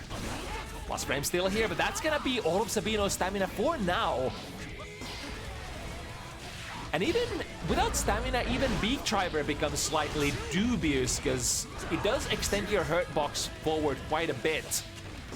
Nice snipe out of the corner. Oh, that's a big one. But the wrong conversion here for Nessie, or sorry, Jesse. It should hit, hold, bam, bam. Putting his insurance in there. That was a very dangerous Beak Driver. That thing has a lot of recovery. If that didn't recover in time, the drone will just get you. Stands up for the overhead. Very nice. But doesn't clear the reaction check on the Gazelle stat. Instead, we're gonna churn it. God, they're playing so back-to-back here. Once again, Jesse has an opportunity to evening up 3-3. Pushing the opponent towards the corner. Nice snipe again. Was able to connect it 2K there. I wonder if there was any other combo follow-ups you could have had. 6P, yep, sees it coming from a mile away with the use of RC, switch positions, and now we're in the mauling place. Sabino has been surprisingly good at getting out of that guard crush pressure though. I guess because of the innate strength of Sin's DP. All of those gaps could be DP'd.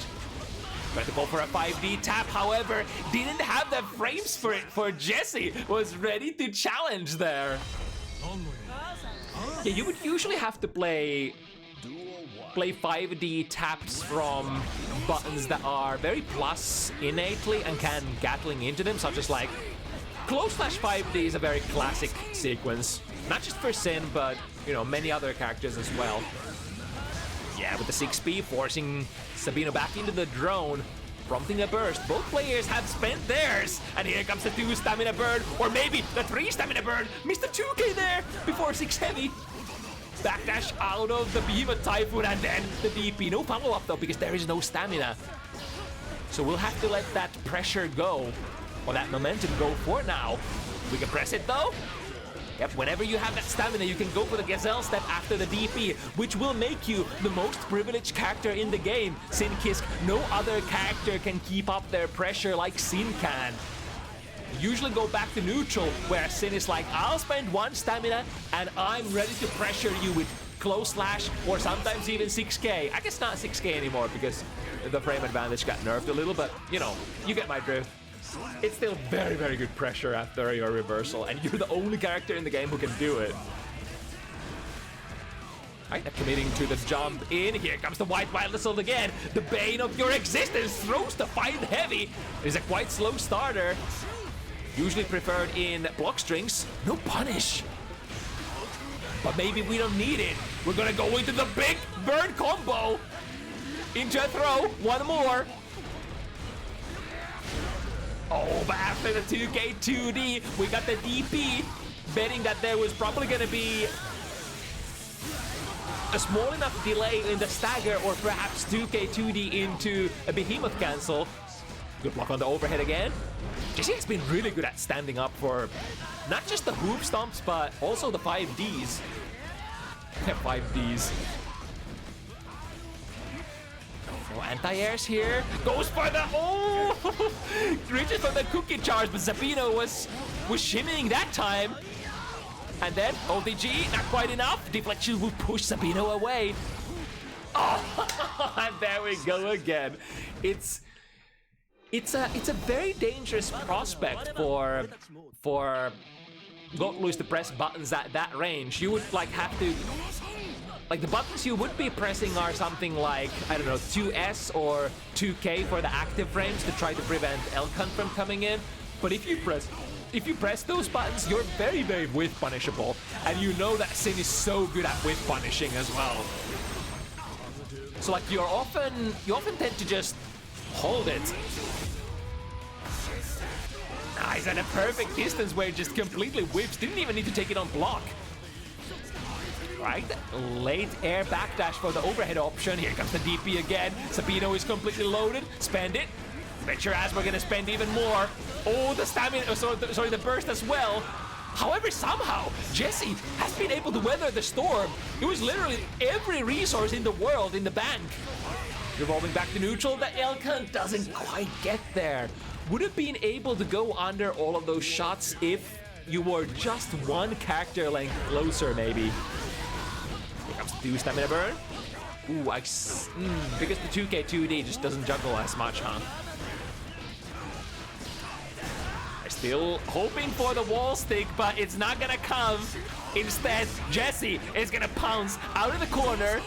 But Sabino gets out of there with a burn. Oh, oh my god. This is gotta be the same player. I've seen the use the neutral, or rather the raw gazelle step the most out of any player I've seen. It is still, honestly, a very untapped kind of potential. The patch where they enabled that you don't have to be performing a special move anymore to do a gazelle step. You can just do it from neutral position if you pay that 1 stamina cost. It has, like, it is a very interesting tool, but it's also very unexplored so far. I mean, you would, people have been exploring its possibilities, but what I mean is, like, it's a little underutilized, but it's underutilized as well for a good reason, because it's very, very costly. Nice knife, jumpy once again out of the sky.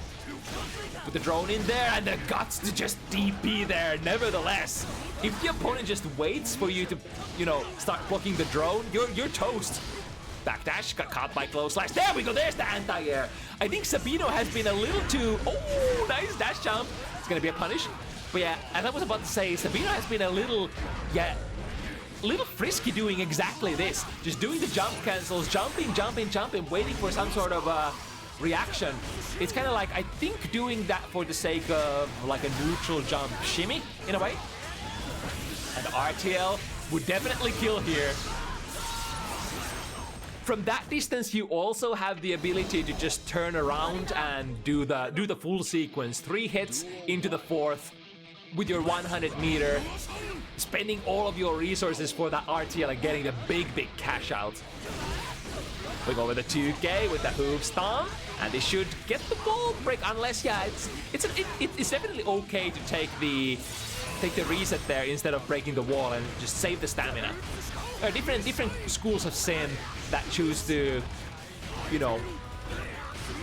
some people tend to burn everything whenever they can, but some people love to maintain at least 1 stamina in the tank, so to speak. A lot of tension in Sabino's tank at the moment. Nice FD blocking time. Ooh, a nice snipe on the drone as well. That's something that Jesse has been doing a lot, starting with the minigun and then leaving just a tiny sliver of security gauge in there to take out the drone afterwards.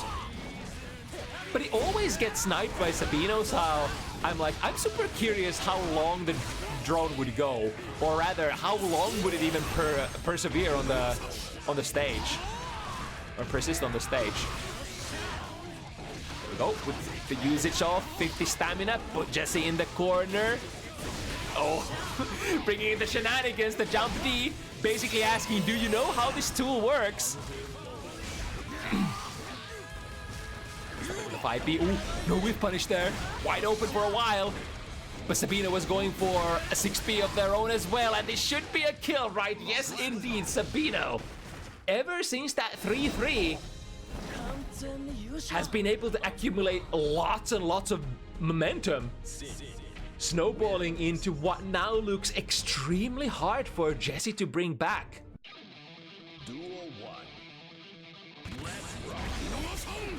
Starting with the wild assault. However, every time you can... Oh, there we go. Okay. The second one rings the bells. And now the opponent is exactly where we need them to be. But the DP... Oh, I was about to say the DP has been sort of the heartbeat here as well. Sabino is not ready to burst. Sin is not really a big body by any measure, but still has a decently high EHP pool. So you can afford to do a lot of holding a Sin as well. Nice backdash. And because you have the 6-frame backdash here from the big bodies, Goat Lewis, you can actually RPS with that backdash from the 2 stamina burn guard crush. Sort of. Ooh, get caught again. The 2 heavy no cancel into another 2 heavy. The most bamboozlement you could ever receive. Okay, just ooh, sends a 6 heavy. Sorry. What is that? No, that's a 5 heavy. It's a 5 heavy standing in place, and it still hits. Damn. Right, score the hit, but now, ooh, that's quite minus. However, pushes in far enough away so that there is no punish for Goat Lewis. Hard bait again. We've seen a lot again in this event, but once your opponent sort of gets whiff of what you're doing, it can be like a very destructive cycle if your like muscle memory tempts you to just hard bait your combos every single time the opponent has a full burst bar. Really clean air throw. Bring the opponent in the corner. Yeah, we can spend here. And 1 stamina left in the tank for the next room as well. Here comes the Wild Assault though. That Wild Assault also takes a little bit of burst out of the opponent's gates as well, so Sabino wasn't able to burn immediately. ODG misses it. Holding on to the FD. Waits for the opponent's opportunity. You can see Jesse buffering that input for the Skyfish there during the FD. That was a really interesting kind of situation. Oh, here we go. The counter play. One too many times has Jesse spent that Wild Assault on the round star, and this time Sabino says, if I see that, or rather, I'm gonna dash forward, and if I see that, if it's fully charged, I can react with a throw. If you do the tap Wild Assault instead, it's a little harder to react to, or in fact, it's like almost impossible to react to, but you could hard commit to it as well. Ooh, interesting whip punish there, 2k for 2k. No more stamina. Going for that neutral jump shimmy once again. Able to actually get over that. The hoof stomp BRC drift. Even because of the even after the BRC, didn't have time to anti-air here. Here comes Sabino once again. OTG close slash. This time doesn't miss it. And set point. First one of the kind for Sabino. I mean, you don't necessarily have to commit to throwing the Wild Assault. You can just jump over it as well as Sabino did here. And it's a huge RPS win still, right? Because that's a very limited resource, and that's... Ooh, did Sabino hit a button? No. Did we get a punish? Yes, indeed. But that's a 1 stamina conversion. We're out of stamina here. Still pressing it. That's a counter hit. Oh, I love it! Taking the wall slump instead! Because if you were to break it, you would have just gone to the next round with or next screen with a soft knockdown. Damn! Sabino with a lot of very unique kind of tools. I mean, you do see wall slumps here and there from other scenes as well, but there's especially like the whole package is a lot of like compiled of a lot of things that you don't necessarily tend to see from like your standard Sin player very often. In that sense, very interesting Sin player to watch, Sabino. And I think for Jesse, the problem was that whenever he would get to the pressure position, it's the threat of the DP is so compelling, right? So wasn't necessarily comfortable pushing the sort of go-to Behemoth Typhoon guard crush pressure. But nevertheless, very good match here. Moving on to the next one. Oh, it's funny because we have the other card in the background. There we go. Okay, next one is gonna be our random match, but only one player is gonna be random in. So Kasane Teto will be the randomer, and the opponent who is character locked will be BlackRaven on that brand new Nagori Yuki. For this, we are gonna bring in our fancy little interface.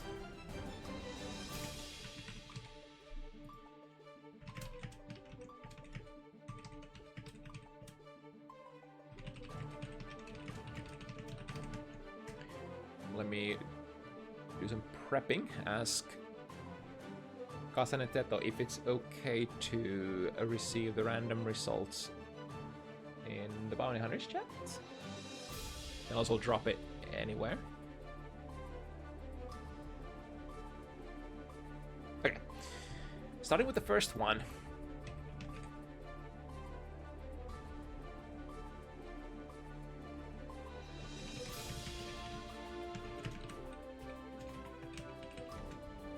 Starting with Chip here, and as far as I remember, Kasane Teto said that we should go with no duplicates, so we're always gonna remove the character that we random into. Now, as far as the power tiers go, Chip is... where are we? Chip is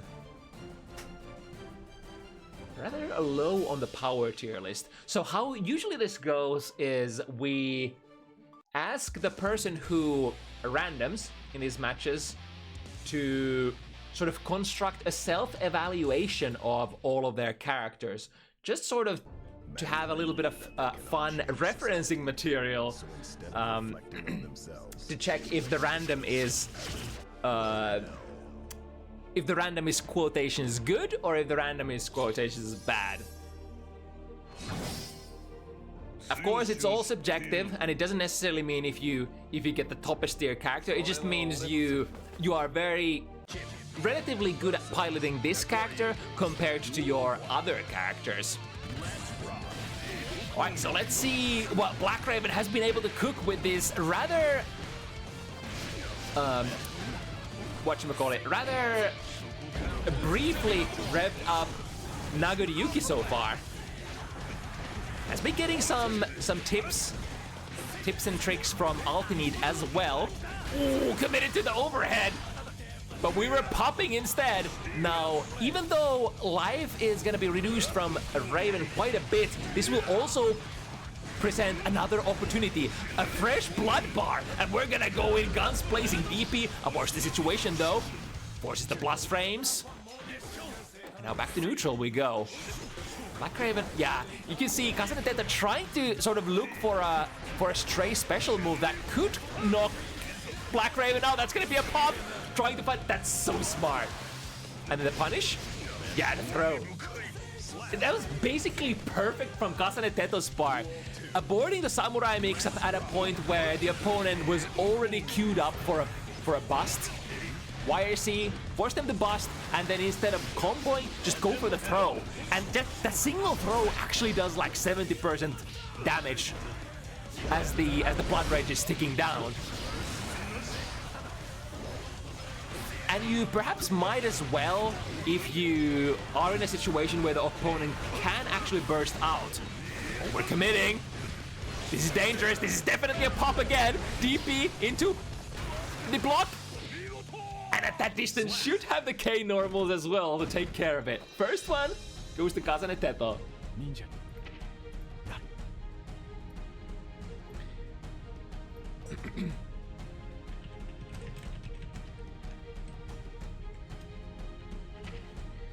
Next it's gonna be, I should also fix the...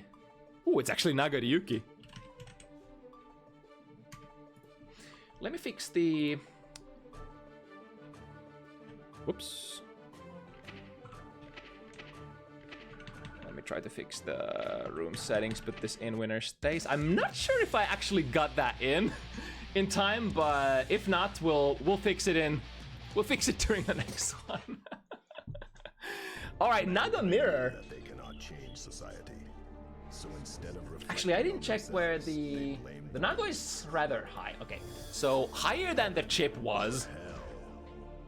And if using the previous match as reference material, if Kasane Teto was able to take care of the Naga on chip, this should be theoretically better prospects, even still.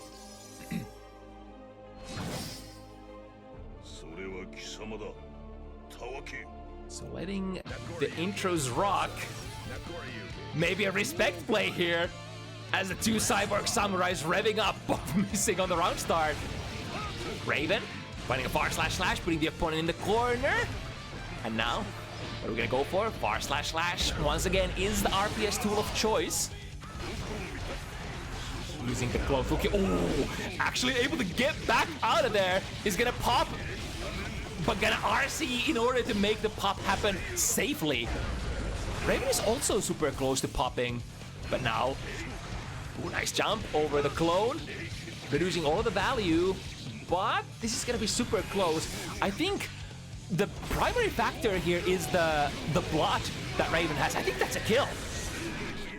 No, actually super close, but because the blood meter is so high, it kind of determines what the defensive modifier of Nagoryuki is currently. Nice reaction there with the close slash. Was probably looking for a far slash, but because of the double Hukyo, was able to put an end to Teto's approach. Nice, spends a lot of blood here. And the round start, but so does BlackRaven. It's gonna be one of those matches. Once again, the far slash. If you don't have the cancel there or the deterrent, some sort of Fukyo backwards or otherwise, the opponent can certainly hit their buttons and punish you. Gotta go for a pop here. Burst has to happen. And as soon as this resolves, we're gonna have a fresh new blood bar ready to go! The two samurais that clones meet in the middle, but both players take damage, and BlackRaven, unfortunately, has a little bit more life, or rather, from the other point of view, Teto has no life whatsoever. Okay, there we go. Let's do this. Now, this should put the players back into the lobby automatically. And we can proceed.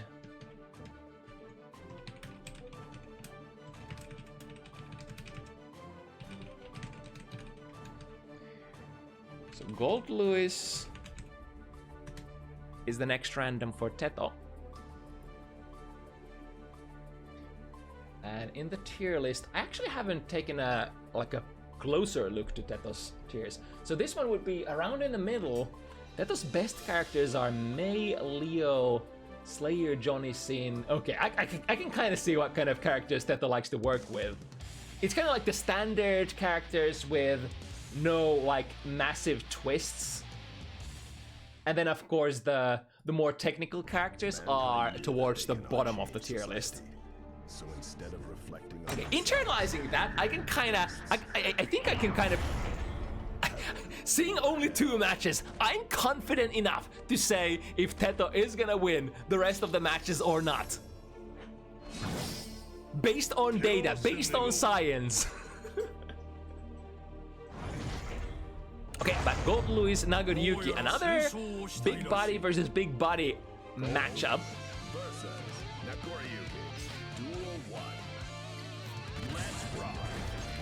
The interesting feature here, of course, is Gold Lewis's Behemoth Typhoons. If you're not good at inputting all sorts of half circles, this character can be a little intimidating at first to get started with. Especially since this character really does not have a lot of special moves other than Behemoth Typhoon. He just has Skyfish and the droid, and that's pretty much it, right? But the kicker is that the Behemoth Typhoon is actually like 8 different special moves that have all different inputs, like kind of same input but kind of don't. Here comes BlackRaven. Did we have a button there? No, but FD also pushes you a little bit too far away. There's a lot of reason to like press FD if you think you press the button there, because you can, in Guilty Gear Strive, on the first active frames or the startup frames, you can still cancel into FD and sort of correct your mistake. But the downside is if you FD block against the super, it's gonna push you further away and make your punish opportunities, you know, weaker than with a normal block. Here comes Teto. Found a close slash. That's a big combo. Even if it probably was not the big combo that Teto was looking for, still takes like around 40-50% of the opponent's life gauge. And what does BlackRaven have in this offensive situation? We're getting dangerously close to popping. Tried to go for a bite. However, Teto sees that from a mile away. What can we do with this distance? Oh, that's very, very slow. And the thing is, once the pop ends and you put the mask on, that's kind of like a makeshift. That's kind of like a makeshift RC. You slow down time, and it's 0 frame activation, right? So if you see something during that, and you can determine like, I could 6P that, I could jab that. That's possible. It's a very, very hard, like very dangerous situation to fuck with in from certain point of view. When the opponent is putting the mask back on, when they're recovering from their blood pop, or blood rage rather. So Baiken will be the next random for Teto. And we see her where? I think around the middle, right? Yeah.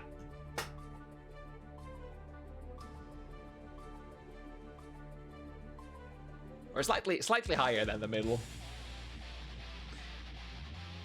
Surprised that Jacko is on this tier as well. So there are, and Happy Chaos as well. So there are some like technical characters towards the top of Teto's list as well. It's not like 100% just standard power characters at the top of the throne. So the thing here is that Raven is a Baiken main. So how much would that play into this one? It's of course one thing to know the counterplay on the character that you know and play a lot, but can you transfer those fundamentals to, you know, can you utilize those fundamentals when you're playing a completely different character? And the answer is often like it's not that simple. Nice whiff punish there on the too heavy. Unloading from a little too far away. The dash jump gets in. Basically, most of Nagoriyuki's grounded pokes, the bar slashes and the 5 heavies, are kind of like they're kind of like fireball functions, are they not? Because they are so slow on the recovery side of things. So you could theoretically jump over most of those, but it is of course very dangerous. If Naga goes for a 2S instead, it's a move that has very little recovery. There we go, and combined with the BRC as well, has even less recovery and puts Nago in a position to anti-air successfully. The bar slash, however, instant air dash over that. Ooh, and they over to the other side as well. Recovery has been attached from the throw, and now... Oh, get trade into that tatami mat. Unfortunately, again, in favor of, or rather, once again in favor of Raven, because he had just a little bit more life to work with. Besides bar slash. Oh, and another one. Both of those will completely fix BlackRaven's blood problems. Not that he had any to begin with this round, at least. When you're starting out with Nagoriyuki, the hardest thing that they usually tell you is that don't worry about it, but you will pop over and over again. Is the saving grace? Does the DP recover in time? Or no, not quite. Sanzu Watashi is gonna reversal out of this situation. We're sending it. Lots of blood going into the sequence, and pop to happen. Throw should be a kill. Yeah, that's gonna be the safest possible way to end this. For Raven did have the burst left in there, so if you go striking on the opponent, mashing on that burst could potentially still give Raven another chance. So very, very smart stuff there. Going for the parry a little too early. Not this time though. Reversing out of the corner. Tried by Yozan, plus frames, and turns have tabled until Raven goes for a nice anti-air combo actually. Didn't spend that much blood on that either. Raven is on that slightly awkward territory where you're not at level 3. Yeah, the parry there on post flash. Not at level 3 where your heavy normals would be the best or the strongest, but also still like you don't have all of your blood to spend either. I guess that's usually the spot where you spend a little bit more blood and then just skip to the level 3 RPS. or rather the level 3 dynamic in Nago's gameplay. I mean, you can also always spend just a little bit of blood by doing a Beyblade. The classic. Next random is gonna be Slayer for Kasane Teto. And I think I remember that being at very top of the list. Yes, indeed. Not really in the... not quite in the main category, which are, I think, Mei and Leo. But Slayer, very, very high up in there. And this character has, for a very long time, been that annoying character to beat for a lot of players. Especially because he's so destructive, so explosive from single hits, and has perhaps one of the most dynamic ways to skip into the opponent's guard in the form of K-Mappa Hunch. Because you can use that from very far away, and if it hits from a sweet spot distance, you're gonna be plus afterwards, so good luck trying to do anything afterwards for your opponent. And go, speaking of that Mappa Hunch, from even closer distances you could use the P-Mappa Hunch as well. Ooh, but there we go! The K-Mappa Hunch powering through with force unrivaled by, you know, many stuff that we see in this game from neutral. And again, and the cool thing is that on a counter hit, that K-Mappa Hunch gets you a pretty decent combo as well, and corner carry is like fairly far away. It's pretty simple, just like what do you get? You get like K-Mappa counter hit into like 5k into another Mappa. But even a simple sequence like that is a lot of damage. Speaking of damage, we got the ball splat here, and Teto looking really, really strong with punish. Ooh, look for some sort of interesting launch sequence there with the FRC. Yeah, that's the sweet distance. That's the sweet spot. When you connect the Mappa at that place, there's no pressing buttons from your opponent. Ah! But this time, the K-Mappa slams yourself into the blood-popping Nagoryuki a little too fast, and we have so much blood to spend here. Super should prevent BlackRaven from popping, even though there was quite the heavy blood burn going into this sequence. The 6 heavy plus the super combined should be able to save Raven. Yeah, not even close, baby. But now, 5B, no, Ender, burning it. Chip damage is an issue.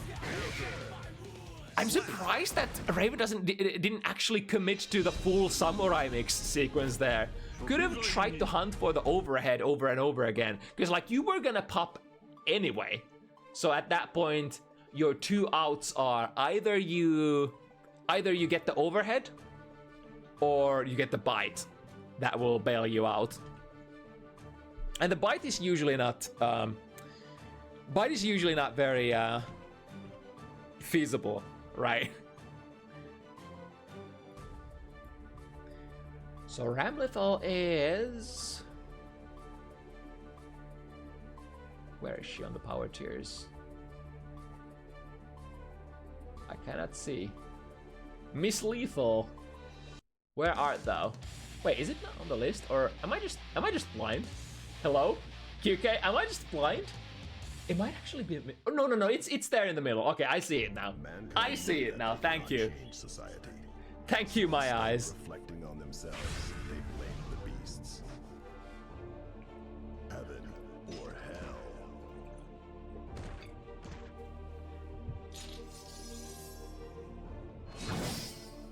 So perhaps anything could happen here, but based on especially the very first game of this set where Teto took the win with that chip, which was self-evaluated like rather low, I'm sort of swinging with my bias towards like Teto having a pretty decent chance with some of these mid-tier characters here. Oh, try to maybe go for a throw. Are we popping? We are indeed popping. Teto did hit a button one too many though. So now this turns into a slightly more messy kind of situation. One hit though, that should be it. Yep. And bursting there for BlackRaven would have been a sort of a fool's errand in a way. I mean, you are NagoRyuki and you can force a lot of things if you have blood available. Nice fight the anti-air as well. Full sequence, actually ending in Ondo, the rock sort of sending your opponent plummeting towards you. Anti-air with that DP, however, nobody home that time. Teto was jumping way too high up. The /5 heavy into flip kick, the new way to end your combos, even if you're mid-screen. Ooh, got the hit. Going for a hard bait. That wasn't interesting. I thought that was a hard bait, but because of Ram's mechanics, that was actually like a very classic semi-soft combo burst baiting route. Because it keeps going, like sure, you lose a little bit of your, oh, yummy! You lose a little bit of the combo value, but you get to still continue it. By jumping away, that's one sword out of the equation for now. Although those swords do come back rather, well, not the fastest, but like decently quick. And usually, because of value, the massive value that you get by throwing those swords and guard crushing your opponent. Oh, yo, we would wake up with the blood-sucking universe, huh?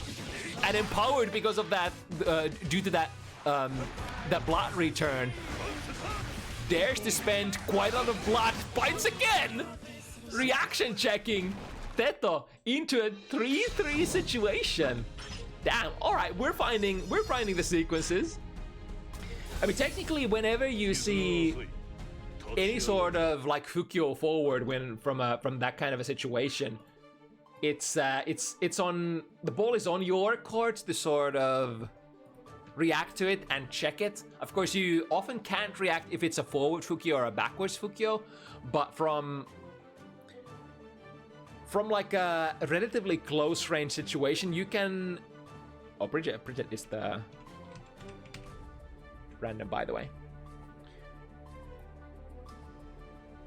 But if you are in a neutral situation, you can usually discern that it's gonna be forward Fukyo. From a close range pressure, you do have to respect the backwards Fukyo sometimes, and it's more of a guessing situation.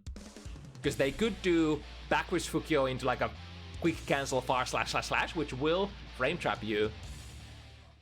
Where is Bridget, by the way? In the same mid-tier. All right. So instead of reflecting on themselves, theoretically the same same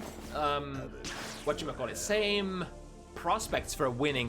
Although, not only should we consider Teto's personal power tier list, but also how difficult are these matchups for NagoRyuki? And funny that you put Nanago and Bridget in the same. Wait, actually no, that was yeah. I was about to say something about Hotashi doing a switch from Nago to Bridget, but wait a second, that's the same player playing these two characters in Combo Breaker. Anyway, forget about that. Bridget versus NagoRyuki. Going for the momentum burst, send them in the corner. Could do a counter burst here, which Raven does go for in the end. With punish there, and the 5 heavy. Especially because Teto used the slow kickstart, didn't use acceleration there, or didn't go for a fast follow-up. DP will take care of that jump easily. Teto has been... Oh, that was a perfect timing of the clone Fukyo. Just before Teto was able to spend any of that meter. Because you do have the Roger Super... Ooh, that's the routing into like 6k bite. I know Raven and Need were talking about that a little bit in the Bounty Hunters Discord earlier. Ooh, committing into it, but fixing the problem. I think that was really close to popping, but look at this. Raven has so much life here, and I think Blood-Sucking Universe also does it gives you a little bit of life back. This was wow, this was domination. Raven feels like is powering up slowly. Some of the sequences were a little shaky at the start of the set, but now starting to find those powerful ways of burning blood, right?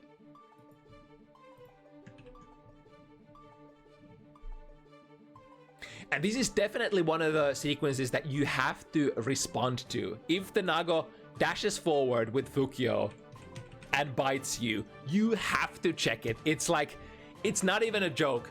One, if you let that blood-sucking universe slip in once, it could mean that the round is already over, because it's so much momentum and so much value for Nago to Yuki. So Bedman, I would imagine this is at the very low end, yeah, because this is a kind of a technical zoner character, and as far as I could tell, most of the zoners on Teto's list were towards the bottom.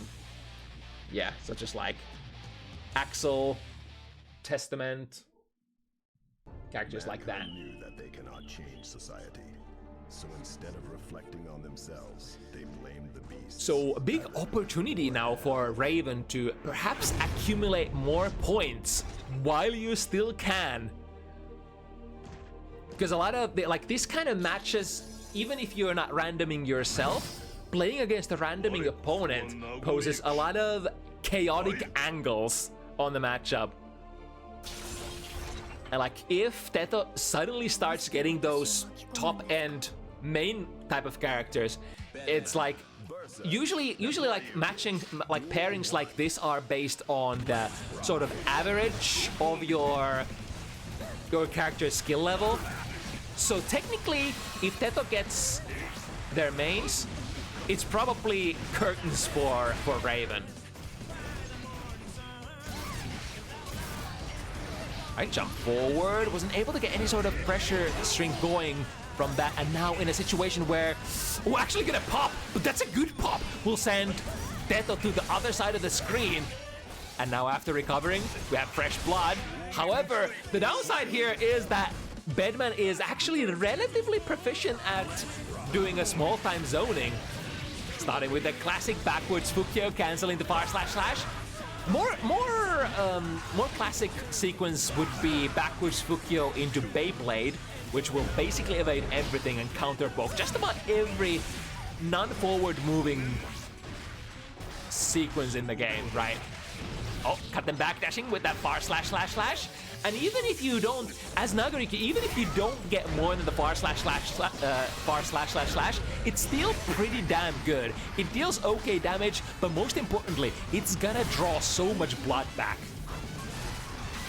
So that allows you to spend more special moves afterwards. And all of Nago's special moves, very, very strong. Ooh, found the // again. Interesting turn of events here. Raven actually chose to not spend too much blood, even on the close range distance here this round. So Teto is gonna even it 4-4.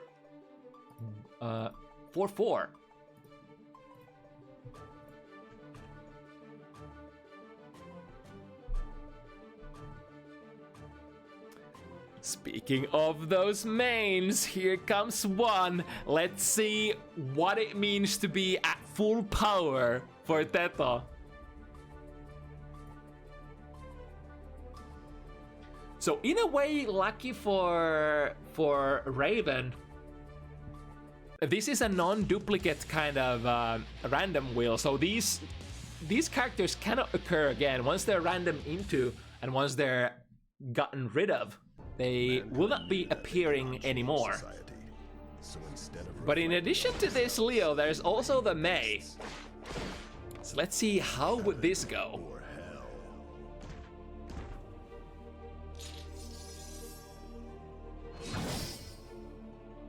Very opportune moment to get those like strong characters as well, as we are slowly drawing, starting to move from that mid-game into the end-game, if there ever was something like that in FT7s.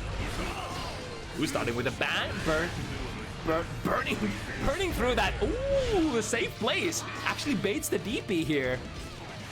And the clone, of course, being extremely strong against fireball properties, will be able to blow through the heavy projectile of Leo's as well, if needed. But of course you need... Nice again! We saw that throw, what's that special move called? The Turbulence. We saw that thrown in the previous set as well. which is a decently powerful sequence. Like, if that lands on block in the modern patches, you are gonna be pushed so far away. Look at this. Like, you can't punish that. Even though Leo is minus, he is in back turn stance, and so, depending on your character, good luck challenging, you know, those best footsie buttons from the back turn stance, such as, you know, back turn S. Yep, that's gonna be a punish unless you burn your stamina. With that Naga throw range, whipping a DP was probably trying to set up for an overhead. Right, burst into the corner. DP out of there. Oh, did he hit the button? But this distance will actually allow a super punish. That's kind of cool. I was about to say, like, what are we punishing from this range? Because that was, I think that was on FD block as well? But yeah, as expected, Teto mouse through Raven's Nagoriyuki with the main status character. Next one gonna be Kai. Kai is quite high up there. So if it looks like Lady Luck is definitely smiling upon Teto as we're drawing closer to the ending of this set. I mean, let's not skip too far. Let's not get ahead of ourselves. Raven definitely still has opportunities to come back, and I mean, even though Raven technically hasn't beaten any of the sort of the top tier characters yet, and that would sort of indicate that this Kai is probably pretty tough to beat as well. It could happen. It is Nagoriyuki after all. If you put them into a really nasty loop and get those bites in, you can definitely start doing some stuff. Let's see how. Ooh, there we go. There's the other super good round start that we were talking about. The backwards Fukyo into Beyblade. So hard to challenge. I'm like, ooh, look at that, the 2S! Yo, the 2S to challenge that Stun Dipper. I mean, technically Stun Dipper is... Yeah, power through that. Technically Stun Dipper is just a really fast starting and fast forward moving special move, but it doesn't really have like any special kind of hitbox. That's a punish on landing. Great acknowledgement there from Teto. Goes with the wall as well. Has to go with a soft knockdown, and now Raven has a lot of resources to spend. We go with the DP. Ooh, almost, yeah, still gets the punish. I'm not sure if that was a true punish, but I mean, we definitely take it. Was able to FD cancel. Looked like a too heavy starter there, but was able to cancel it after the screen freeze. Ooh, we'll have to take a little bit of a mix up here. And the blast frames out of the flip kick when the opponent is electrified, scoring Teto the successful ender for the round. But Raven came really close to being able to take that, though. The high blood, this is gonna hurt like hell. Won't be able to burst in this screen. Now, how are we gonna play those footsies? I think so far, what has worked for Raven is, yo, look at that, the guts. Dashing forward and DP predicts, maybe, was Teto able to actually see that was a bar/slash startup during the screen freeze? I blinked and I missed it. I wasn't quite able to spot if that was the case, but if so, that was pretty good.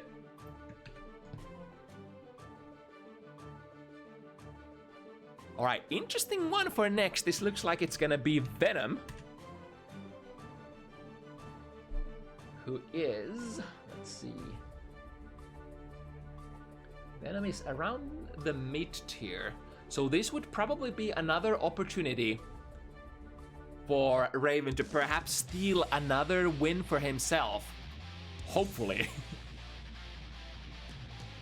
I mean, you kind of have to, because it's more or less do or die at this point. So instead of reflecting on themselves, and being a very projectile-heavy character as well, Venom, there are definitely prospects for you to plow through his shenanigans. Send a clone Fukyo in. If you got, it doesn't matter if you have like a stinger coming, if you have multiple balls coming, all of those should be deleted as long as that Fukio or rather that clone gets to start up in time. The problem is, I think Stinger is a really fast projectile, right? It's always been extremely fast, especially the heavy version.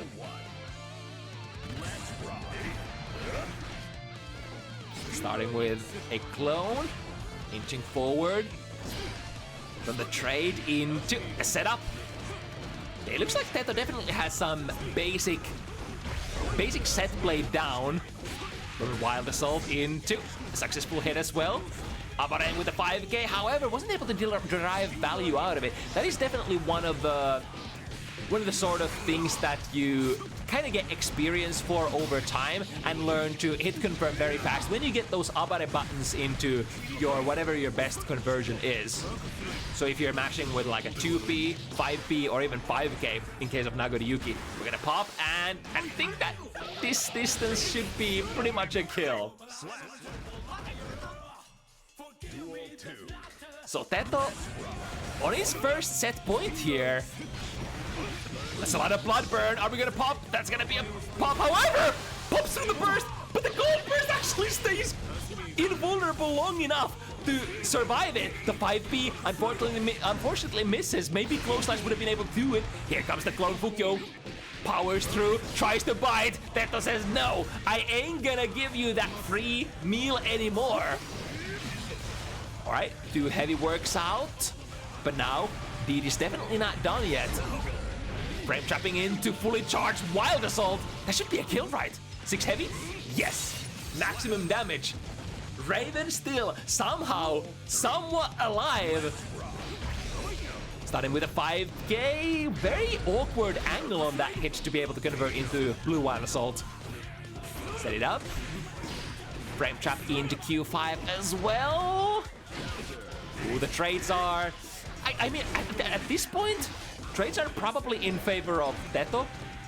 But now, the blood-sucking universe completely equalizing the situation. We have so much blood to spend. Far slash slash slash, are we gonna RC? No, just going in with the basic stuff. Oh, frame trap into the Beyblade. Standard combo, one more hit. And Raven could still be alive. Both players with 100. And there we go. Spend it, send it, the Beyblade. The one ring, the one blade to rule them all. Who would oppose this move? Who would successfully counter-proke this move? Not many characters in this game, I will tell you that much. I think Raven should definitely just send it more. Send the Beyblade. The Beyblade is so good, right? Especially with the low blood. So Milia is gonna be next random for Teto. And that's at the very bottom of the list as well. So another really good opportunity. It was a streak of good randoms for Teto, and now the random luck is starting to smile a little bit more upon Raven, giving a little bit more room to breathe. Now, I think the dangerous thing for Raven would be that this character is a little tricky. So if Teto knows just about anything about Milia, it could be the bamboozlement of the century. But considering Miss Rage is at the very bottom of the tier list, probably there's not a whole lot of like, maybe like a BMB combo or so, but I'm not expect Teto to have anything more complex than that. But I mean, playing with the basics is a thing. You could dash in for strike throw like so, even if you don't necessarily know how your set play works or how your more delicate stuff works. Just do what you can with the familiar tools that are not unique to your characters. Every character in this game has a close slash after all. Can think throw out of their close slash. I mean, as long as you don't have a minus type close slash. And Milia is the standard +1. Alright, into. We have the Mirage on deck, so I wonder if Raven does have a counterplay against that. Oh, hell no! We do have. I mean, technically, you don't need to be able to control your character to the T to have like mix-ups just such as like the backdash BRC stuff. As long as you know you have a type of backdash that takes your character airborne, then sure, you could run with it and try to do some fun stuff with it. Right, trade definitely in BlackRaven's favor. Slash is gonna get punished. Ooh, coming down from a really advantageous angle for Teto there. Out of that S-disc. Ooh, that's a big one. Look at the damage. That's a single hit, and that's not even, that was like level 1, right? Or level 2. Still deals a shit ton of damage on Milia. We can pick it up. Close slash 6 heavy dab. It was a very basic combo, but the closer, the higher in the blood you start going, Nagoriyuki's combos, they become more simple and more simple, but they also become more destructive, more explosive. Nice frame trap there. I'm kind of looking for Raven to do that a little bit more. The backwards Fukyo into bar slash to bait the opponent trying to check your Fukyo forward. Alright, go burst. We have resources. What? Okay. The telekinetic chicken leg from Artemis actually counter-poking. I think that was bar slash from Nagoriyuki, right? And that's a kill. We are still alive. Drawing closer. Wait, was it 4-5? 5-5? 6-6?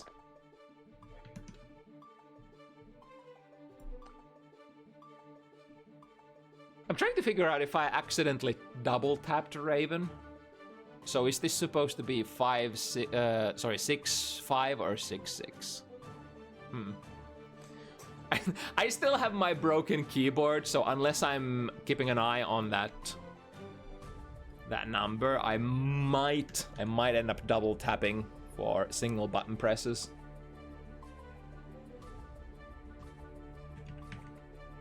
May. I think this was yeah. About that May, at the top of the tier list, looks like Teto has arrived to the absolute pinnacle, the climax, the murder weapon, if you will.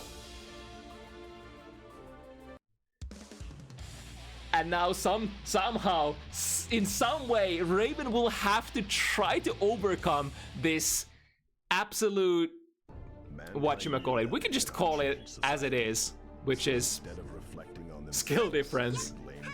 After all, like, this should be a character that Teto has played for a long time, whereas this Nagoriyuki character hasn't been played by Raven by more than, I'm not even sure. Is this like a week 1 character, week 2 character? I think this is a week 1 character, right?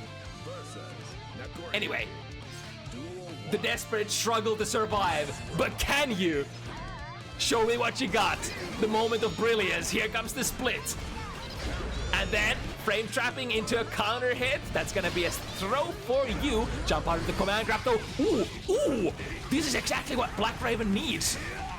Too bad that first hit of the DP whiffed into Blood-Sucking Universe counter hit. That's actually gonna give a combo. Are we gonna go? We're gonna go. We're going. Wait, he's doing it?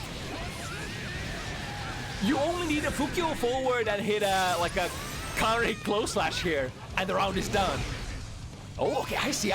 Went for a slightly safer option here. Now the run back attempt from Teto. YRC, time to mix it. Oh, we find the hit! He's doing it! BlackRaven, is it set point? I think it might be set point. I might have miscounted. We can check afterwards when it comes to you know, the records, if you will.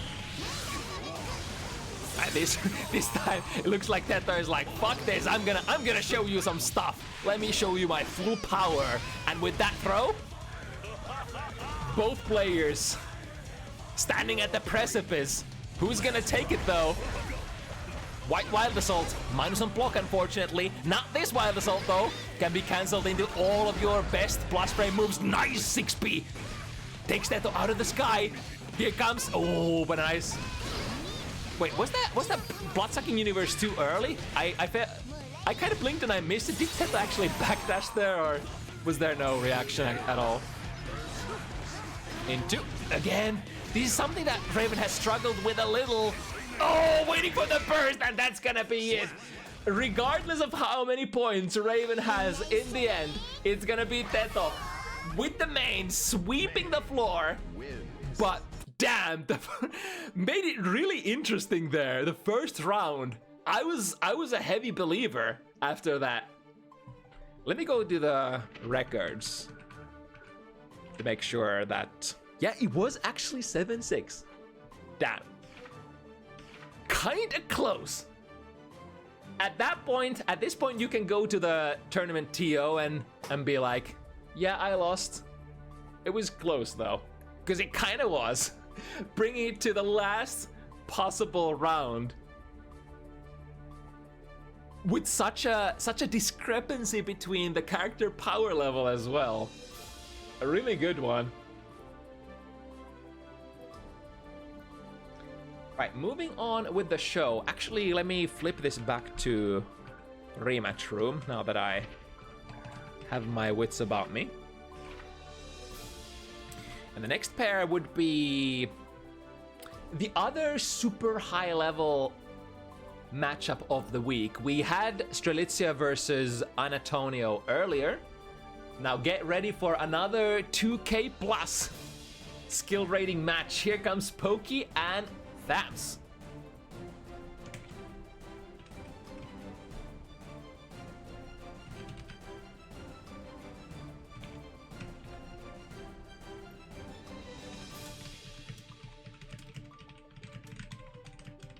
One thing though was that the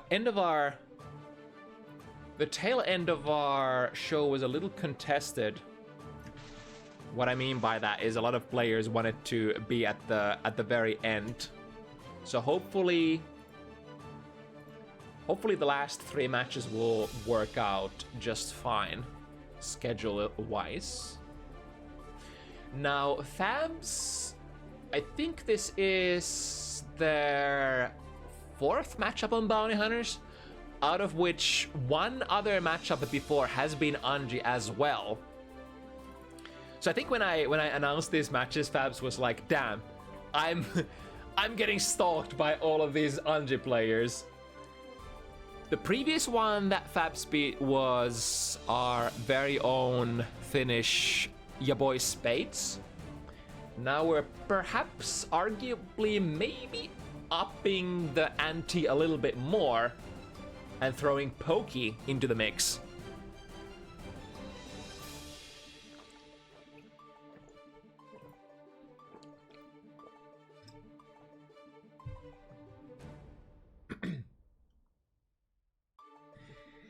And yeah, this is on like a layer 1, you would think this should be pretty okay matchup for Jacko, right? Because a lot of your keep away game is based on projectiles, and as we know, spinning into projectiles is way less value than spinning into normals, right?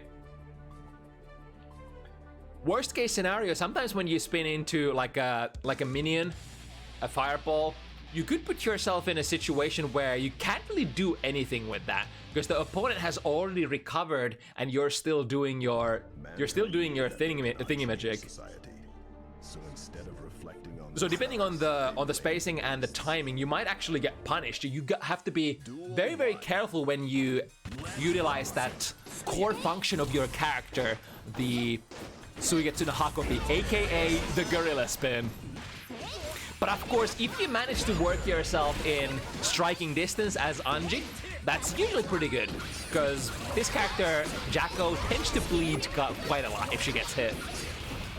But now, this is the other side of the coin, the nasty situation. When you get put in the corner, I think this super actually kills, even if Anji has so much life. Yeah, especially with the RC. Good spot for...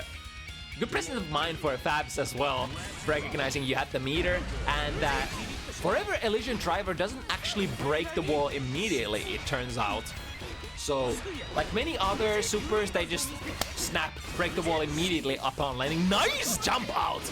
Even though the angle was a little awkward, that's technically the go-to counter strategy against Shin, which produces plus frames, the sort of the fan throw for Anji. You would have to align yourself with him, press a jump, and counter hit him out of the air. There we go with the minions. Because you want to try to be as economic as possible so that you're not overspending that minion gauge as well. And I think when you recall the minions, you get a little bit of value back as well. So maybe that's kind of like a thing that you summon them back as needed, depending on like what kind of situation is going on in terms of neutral there. Strength from Shin. If you miss it, you're in a... Is it a plus how much? It's not plus enough that you can make it airtight, so there's still like RPS for... Even if you block the Shin, and Anji would go, for example, far slash, one of these faster buttons to check you at that distance, you could still try to 6B him, for instance, or DP if you're a DP character. But I mean, that part of the game plan is not gonna apply for this pairing at all. Nice with that long-range 2K, actually gets a punish there, and because 2K 2D moves you so aggressively forward, that should probably be a really nice situation that some of the characters in this game struggle with, like getting a clean punish on some of Anji's fully spaced moves. 2K 2D for Jacko should take care of that no problem, I think, right? Ooh, a little bit too close there, and delayed, maybe close slash, just a couple more frames too much. And now it's Damage City. Sente Iseogi. Not quite gonna be a kill.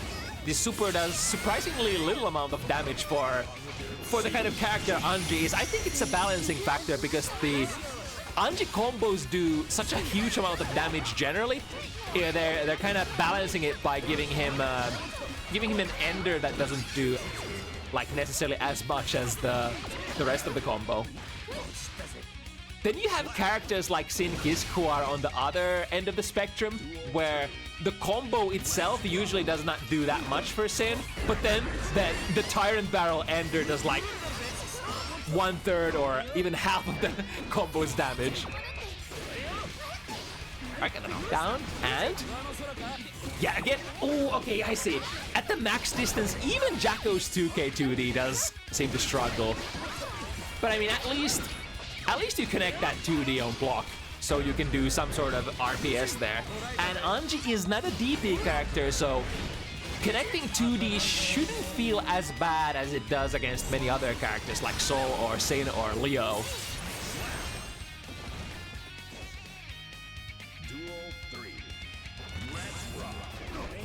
Right, trying to walk back and 5 heavy, maybe expecting FABZ to go for a... I wonder what, like far slash straight away? I think against 2D you would have to backdash on many characters, right, to be able to avoid it. Missing with the far slash and then immediate, so he gets in a Huckabee. And now it's time, the corner combo, cut the combo short. Is Seogi gonna break the wall? And FABZ in a little bit of a difficult situation here. Not even 50 tension. So deflect shield or burst is the only options out of this. Nice runs under. It goes for the 2K. That's not gonna be good though. Oh, however, do you know the frame data? Do you know the stages of this hitbox? That catches me so many times as well. That's so frustrating.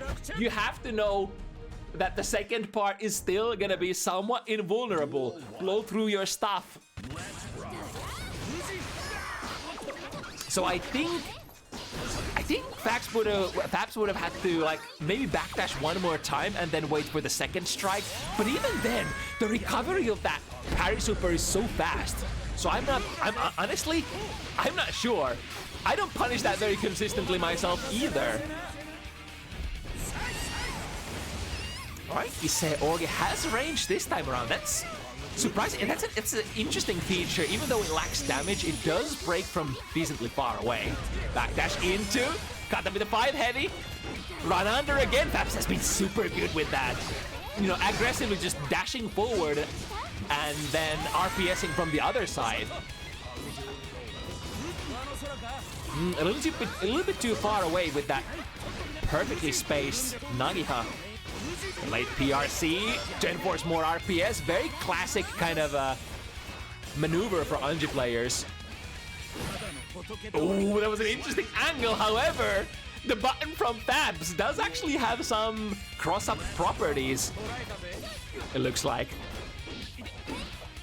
Or perhaps it was the button that Poke used that extended Anji's hurt box to the other side. Unsure. Got a bit of 2D, that's a counter hit kind as well. So probably one of the best things to burst in this matchup if you're strictly thinking about bursting damage. Counter hit 2D. I guess Close Slash is a pretty good candidate as well. Good trade for FABZ, especially since he's so high up on that life bar compared to what Poke has here. Time to suplex. Wham! And even though the sort of distance between the players or the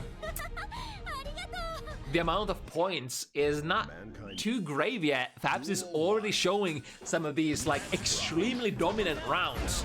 Although it's like the rounds that Poke has been winning have been super dominant looking as well from the other point of view. This time we're close enough to get the 2K 2D.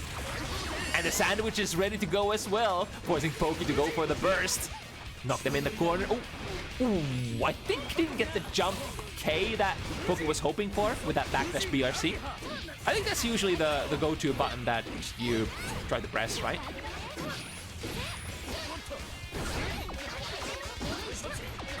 Okay, send the goons in. Good tech on the throw as well.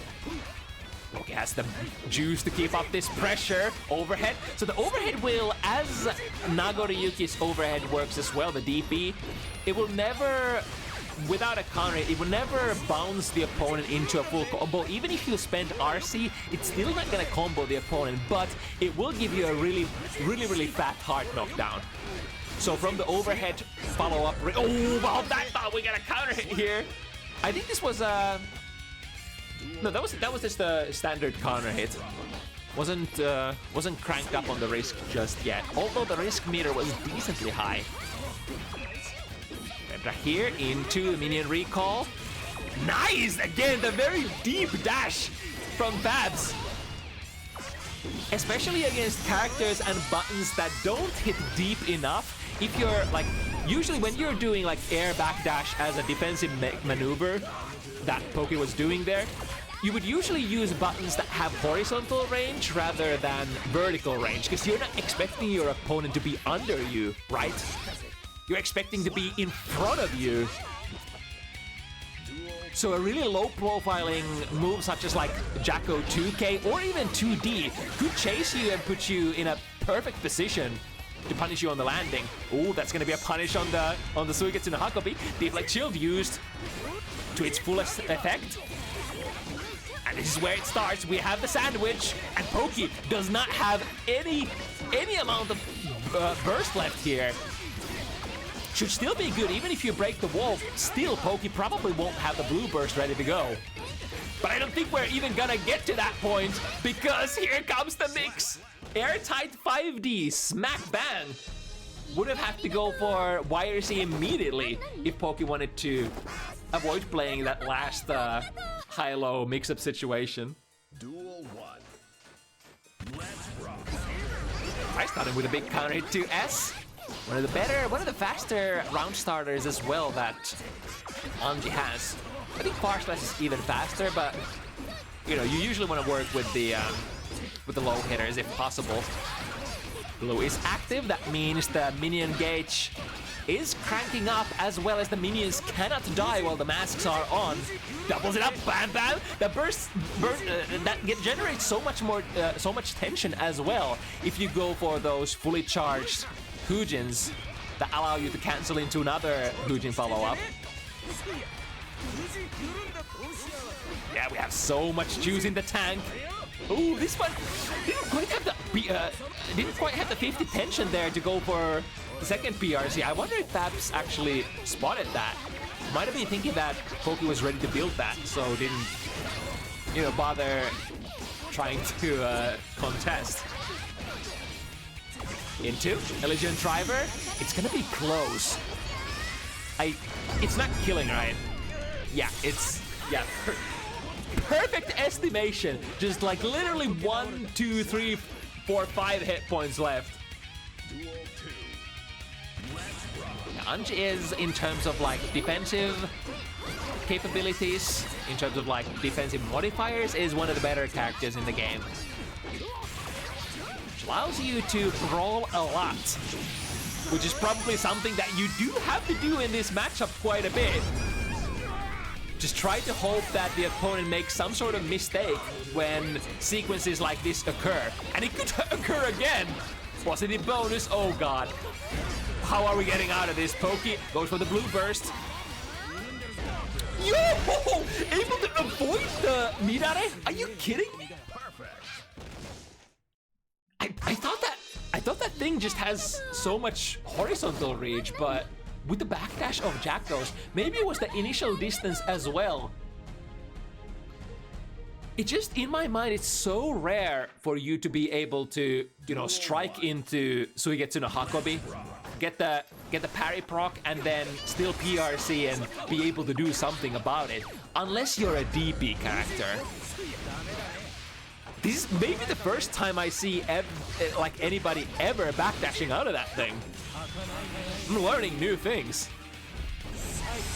I'm still gonna DP with my own character. Alright, backdash evades the shin. Try to go for a really deep dash into 2P to perhaps start the pressure. Very reasonable. Ooh, throw the super. And then able to get the 2P mash out. I think Poke did not hit a button here.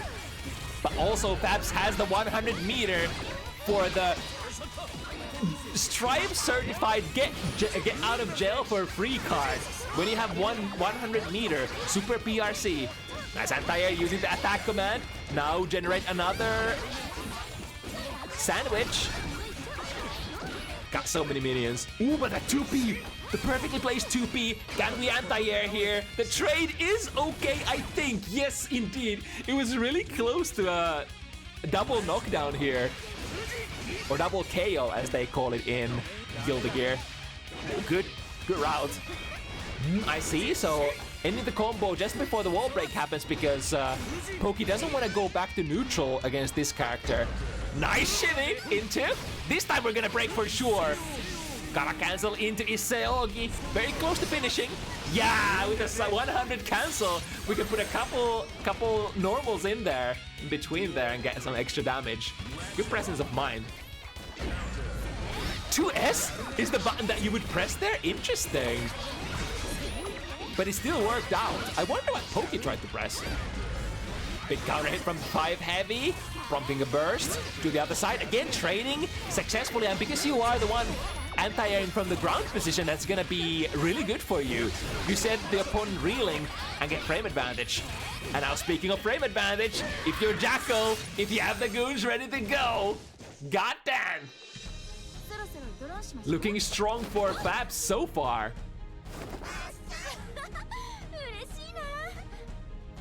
I want to say when Poke has gotten to the pressure situation, it's been a coin flip, I think. Like there have been really strong sequences, but FABZ is also really, it feels like he's really good at defending against Anji overall. Got the minion in there, not utilizing it this time. Take out one more, generate a sandwich. Yummy. I do want. It was a really interesting angle from that 5 heavy. And the combo is still going. Wow. Full conversion. Look at the damage. That's actually pretty decent damage on Jacko's scale. And didn't even break the wall. It must be because when the opponent is bouncing back from the like from the wall bounce and you get a far range collision driver, it's not gonna break the wall, right? So you can kind of have really good control, like when you want to break and when you don't want to break. Interesting. Try to block here, jumping onto the butterfly. Still not the best situation because you're in a kind of disadvantageous air to ground situation. Get the 6B, yeah, but deep dive in, close slash. Poke was expecting after those minus frames, but now I think should be able to block here, right? And even from that distance, 5 heavy into Karanagiha pickup. All right, Poke working with what we have. We need these success things here. Knock them down with the Rin. But not able to prevent FABZ instant air dashing out of the corner. Still spending resources to get close to the other one. Look at this risk.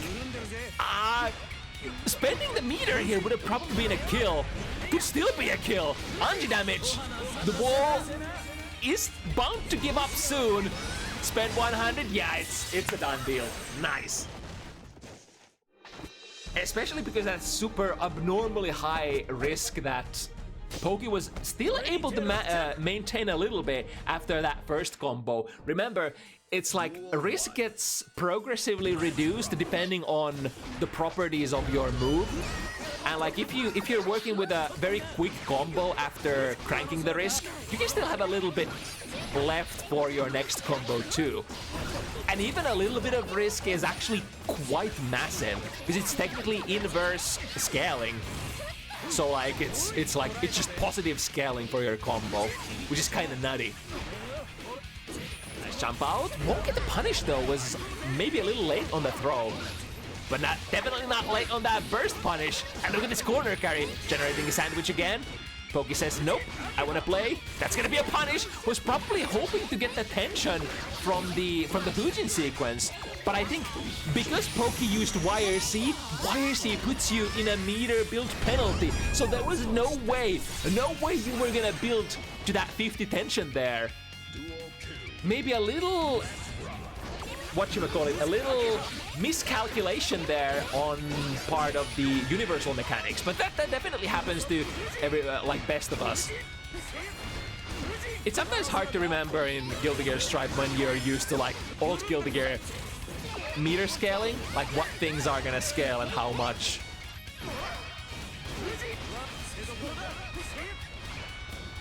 Ooh, still a good close slash even though the opponent got the jump out. The risk is cranked.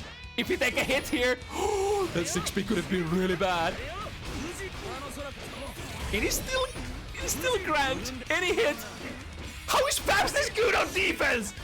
Jesus Cristo! Oh, there's the shimmy! You're dead! You're so dead! Unless you drop! No! Poke not like this! We're still pushing it, and that's the right counterplay. Has been waiting for it, has been kinda looking to go for it for the whole set. But that still doesn't get FABZ out of there. Here comes another onslaught. FABZ hasn't won a meter though. Deflect shield. Ooh, what's a punish?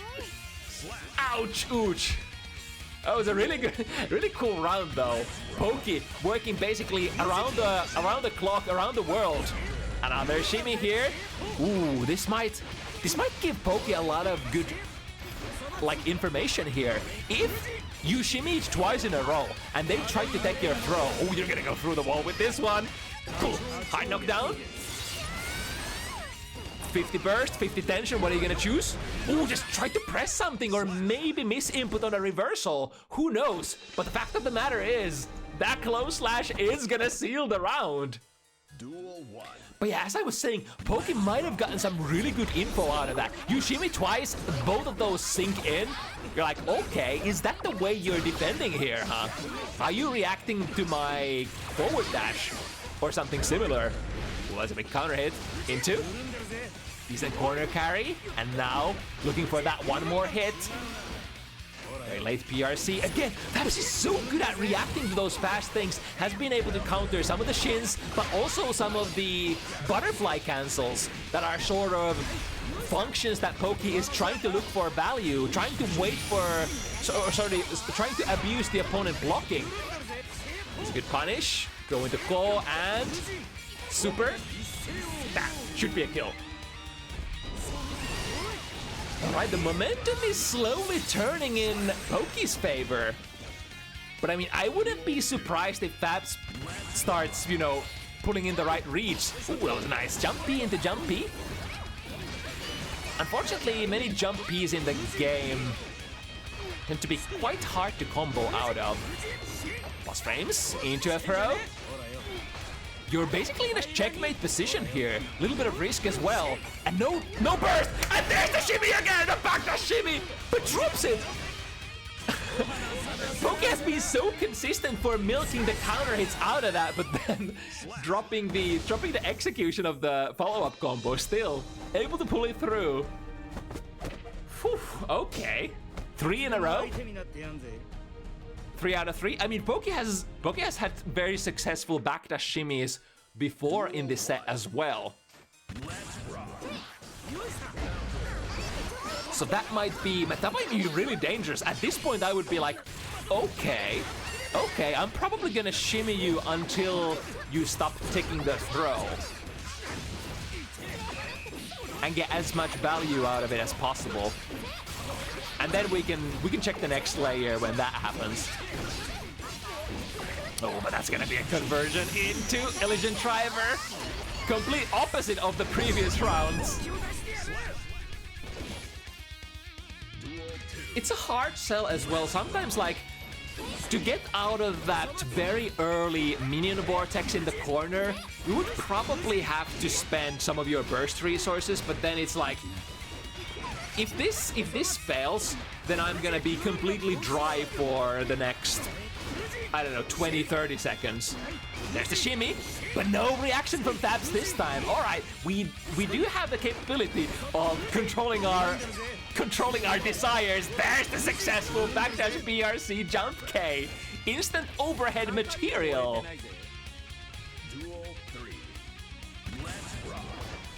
Trying to far slash from the round start, spending it. Yeah, this is one way to try to approach the round. Overwhelm Jacko by just pouncing forward immediately and spending everything and hoping that you get to mow her down before. Oh, wait a second! To throw into plus frames from the Shih Tzu. Oh, that's a great spacing! Great spacing trap for Poke. And 100 again. I think we're spending all of it, right? No, just okay. Would it not have killed? Maybe not. Unsure. Be careful here. The double backdash, trying to bounce forward. The what do you call it? What's it called? God, I'm so bad at it. I just literally said it 5 times this set already. Nagiha, the Kara Nagiha. That's the one. That's the one. The butterfly for extra plus frames. Oh, I get them. The downside if you play this this backdash BRC too early is that you're gonna have to break the wall with soft knockdown, and then this could happen, right? So if you're committing too early before you're ready to kill your opponent, it could be a problem. Now let's see if Poke is gonna pay the price for it. 100 meter though, so super PRC could be a thing. The explosion, the red explosion, actually anti-airs FABZ. Slightly rare kind of occurrence there. I think Poke struck the minion there, which caused the RC to turn red. There's the shimmy. Got caught again. Red-handed, reaching to the cookie jar. That's a close slash anti-air. Too bad the wall had so much damage that it was gonna give away so soon. The reversal parry, and just like that, Poke is in the driver's seat with 6-5 score. What happened? It looked like how... Think about it. the situation we had earlier, FABZ was at like 5 points, Poke was at like what, 2 points or something? How many of you would have all-in on Poke at that point? Not very many, I reckon. And neither would I, but here we are at 6-5 position, somehow just completely able to throw the momentum on its head. And now FABZ will have to figure something out to stop the beast from advancing. I think it's like a lot of the round victories have been partially because of the shimmy, right?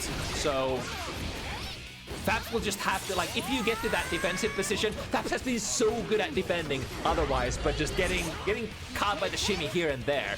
So if we can control our urges, or if we can just run the single player game plan, if we don't let Poke play, that's okay as well. That works for both players, right? Let's strengthen Shin. This time we're gonna counter with a gold burst. Comes with a decent cost though, moving into the next round with Poke having a full burst meter, whereas FABZ has a none. But I mean, you could sort of treat this kind of situation as a throwaway round in terms of resources. So if it doesn't work out for you, you're like, all right, I'll just build the full burst for the last round and then we play. That's a little too far. However, because it was so far, Poke was also able to react to the jump. Pop him high up in the sky. So much damage, so close to that 50 meter. So have to go for a soft knockdown here. Poke still overwhelming advantage in terms of resources and just scoops FABZ out of the air. Set point Poke. With the dash jump forward. And then the mix up. Get a good start to the round for FABZ. Keeping the pressure alive. Sank the blue Wild Assault in there as well. But I think it should be all worth it. Poke with the 100 meter. But in this kind of situation, you're probably just gonna hold it. No deflection. Never mind! We're burning it! Alright, boys! Strap it in! But it doesn't work out. I was about to say, there's no way, no universe where Poke goes for the burst of any kind. Not even a deflect shield, just take it to the... Wait, never mind, because Poke... I'm actually done. It was the last round. Disregard everything I say. QK doesn't understand anything about fighting games. Yeah, that was the right call. That was absolutely the right call. I don't know how to play fighting games, but luckily, these two gentlemen do. The reset, the very late low follow-up to Hujin. Through the wall we go. This is a massive advantage for the rest of the set. It's gonna be so hard to come back from this.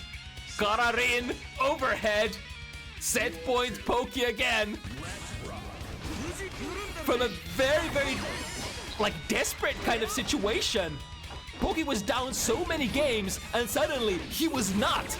Great anti-air there, once again, waiting for that low-profile 2K, go under the jump in, and then punish on the landing. Set up the blue. Blue is the color, dabba dee dabba die, don't use red. Oh, but got thrown! Some sort of a little bit of a mistake here. The mask scar gone as well. Misses the execution on the backdash BRC, but no worries, we're still in a striking position. But how does FABZ get out of here? The delay is enough to catch the startup of the jump, I think. Which this will do as well. That should be a kill. Oh no! No! The last hit! FABZ, not like this! Survive! Or don't.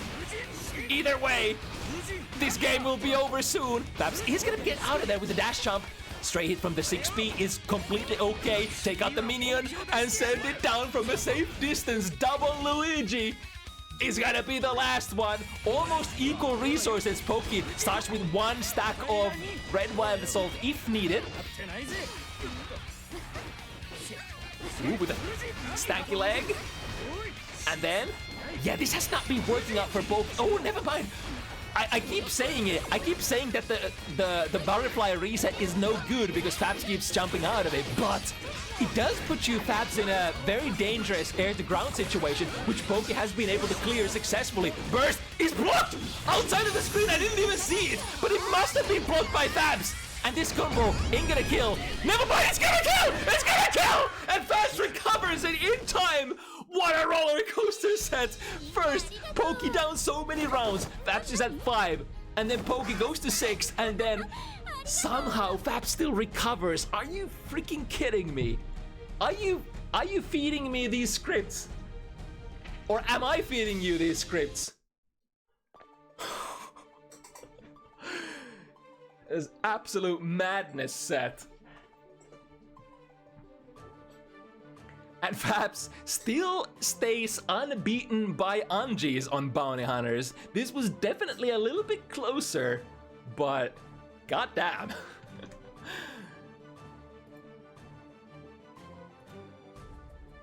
And we still have 2 to go. What a Bounty Hunters, huh? QK, it's only the 5th game. Damn. Okay, one more completely new pair here.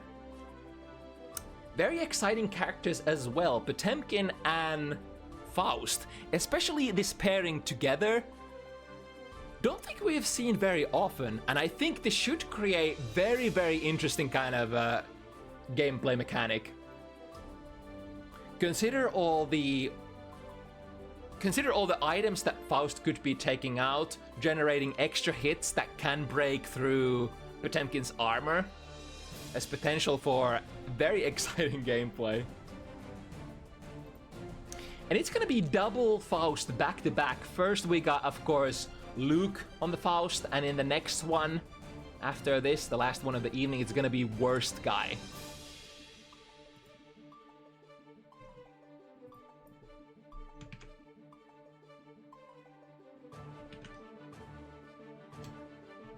If I can remember the Discord nicks of these 5 fine gentlemen. This one and this one. Okay.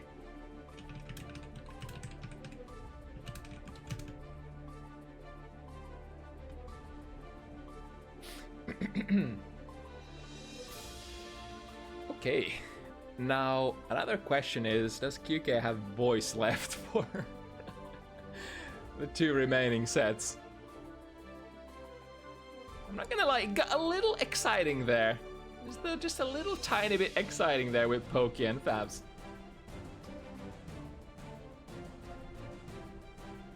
Now, we had a lot of pairs this week who were requesting to play one another. In fact, we had so many that we had to cut out, I think, half of the pairs who were like, okay, I want to play this guy, and I want to play this guy. But this would be one of the pairs that made in 2 players making their debuts on Bounty Hunters, 2 players from the Netherlands. In a matchup that I can't remember to have casted very often so far. Let's see how it's gonna be. Super Hot versus Luke. YoKai knew that they cannot change society. So instead of reflecting on themselves, they blamed the beasts. Heaven or hell. Intros rock and preparing for what is to come. After all, when the going starts, it's very hard to stop. Especially in a fast-paced game like Guilty Gear. It sucks you in. Starting with a 2K 2D straight into the mix. Very nice, holds the mix up. Because the usual gutter in the mix up is you're gonna try to guess between the throw. Ooh, have to respect the gun, the explosion. It's actually Potemkin who got to pick up that Hornet, the tutor, the whatchamacallit, what is that? Trumpet, that's the one. Ooh, coming from above. The little guy is there as well. Definitely not gonna help with the combo. Especially since in Guilty Gear Strive, the gravity scaling of these items has been increased so much from classic Guilty Gear. Ooh, ooh, missed the input. I'm pretty sure Suppa was trying to get the throw, and he would have gotten it as well. Have to avoid the bomb. Assisted by the little guy too. 6p is the right call against the fishing rod. And give me some good ones. I think I saw a lot of instant combo breaking items there. Wait, that deals damage? Wait, slight hit deals damage on the universal hit or the round range hit. Interesting. Learn new stuff every day. Right, Afro is on. I think there was some sort of a mistake there on execution. You don't want to whip that far slash there very often. Still gets to light it on fire. Gonna mix up with it. And then gonna be super careful here because Super Hot has decent amount of meter, and there is nothing as scary in this game as Potemkin with meter. Could backdash and pick up that trumpet, which will do so. Ooh, but that's a big commitment. He tackles straight into a close slash punish. I think I saw meteors guard crush into unsuccessful cross-up attempt. But probably a matchup that Super Hot and Luke have been playing against each other quite a few times, and here comes the backbreaker that caused Super Hot to get the first round, or rather the first game. Duel 1. Try to go for a dash button there. But very dangerous. Potemkin has very, very good buttons for just about any range in this game. The only downside is, like, Potemkin is so different compared to the, Potemkin in the past. In past iteration, that was a great flick against the unblockable of the 10-ton, what is it, 100-ton, 10-ton, 1,000-ton? The extremely heavy weight that comes from the sky. That's a mouthful. But yeah, you can definitely flick the impact of those as well. As you can flick the bombs too. If your goes going up, oh no! Got hit by the hammer and then comboed into the bomb.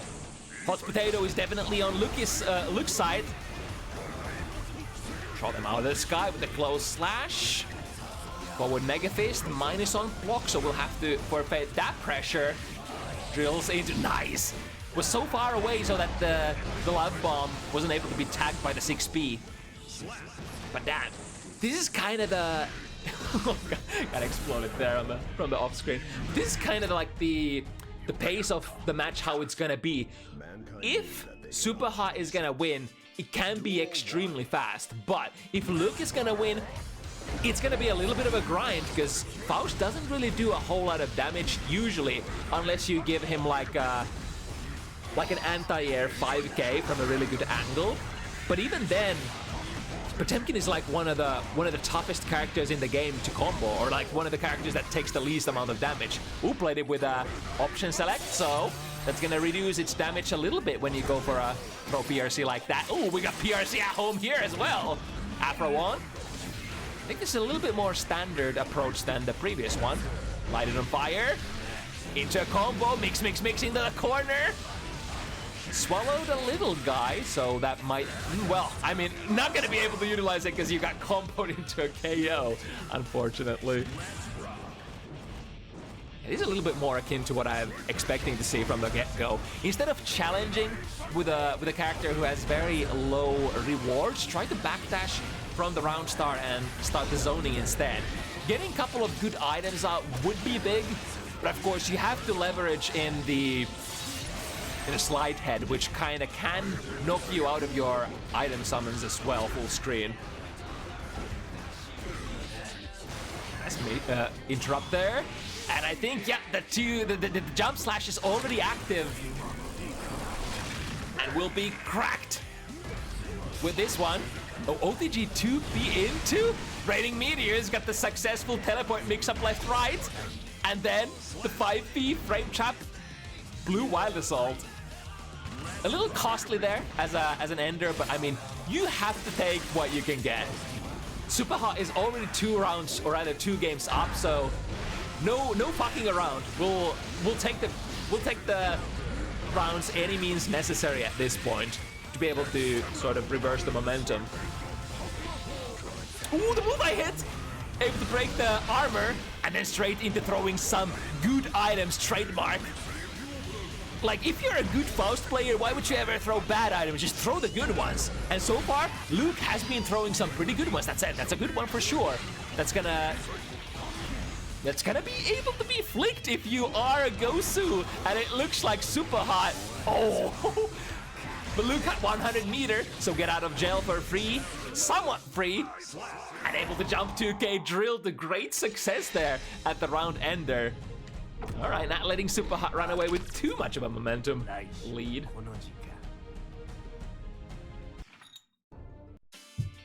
Duel 1. And the commentator bench has at this point ran out of water as well. So we're gonna go with the dry throat for the rest of the set. Won't be able to get the multi-hit in this time, unfortunately. I think so. I guess it's primarily the 2K that would get the multi-hits in. Unless you connect with something really far-reaching. I'm not actually sure what Faust options are in that regard. Duel 2. Ooh, almost getting a second hit in there. Getting comboed into the corner. Nice read there. And have to lean with your through the trumpet. So that's gonna be an extra pressure reset into a mix-up. That feels so bad. You're already getting mixed so hard against a grappler, and now your boys are working against you too. But coming in from the really nice angle, the backwards Mega Fist, or was it forward Mega Fist? I'm not sure which one it turned into there. Won't be able to do much. Meteors in mouth. Spin it, maybe? Or save it for a rainy day. Actually forgot, if you spin it out, is it a faster or slower startup than the compared to the the normal item throw? Unsure. Duel 1. Let's rock.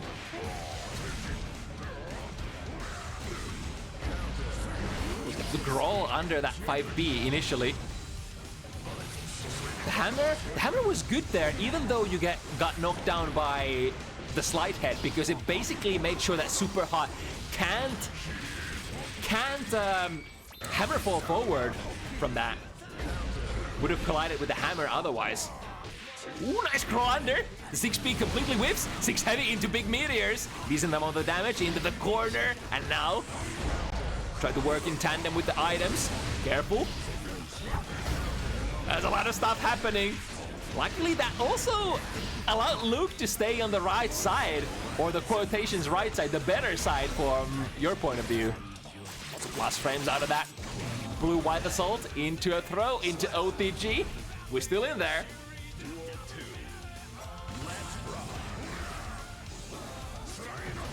Ooh, that was a great super late air dash forward, and another one! You can kind of do that where you're sort of neutral jumping outside of Potemkin's far / anti-air distance, where a lot of stuff just doesn't reach. And if you see the slide hit come out, do we get good items? Ooh, powers through the that's definitely some good items. Didn't initially get the instantly hitting items such as like hammers, but meteors, man. Meteors, they got your back. Ooh, great cancel there. And didn't get self-exploded by the bomb back either. That was some really nice rounds there for Luke. Duel 1. It's such a huge difference when you actually get like good item throws. Because like you have very limited amount of opportunities to throw those. Oh, that's gonna be a punish. I mean, I guess lucky for Luke, just got thrown for their troubles and not close slashed. But then the follow-up, the Buster. Gotta go through the wall. Not quite dead yet, but Faust is a zero guts character, so we'll have to be super careful. Oh, nice bait there. Combining that teleport with an RC, just in case that the opponent was gonna burst. And indeed, you did see it.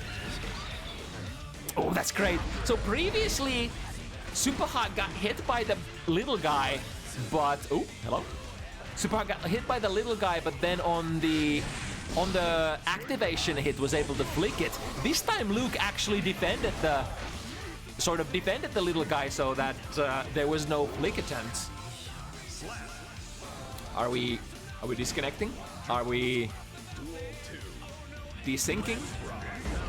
Oh, we're still good, I guess. It does kind of look like... I'm trying to determine if there's a desync or... Yeah, it still looks like a match. Kind of looks like a match still. The mix. But... Maybe there was a desync. Unsure what is going on here.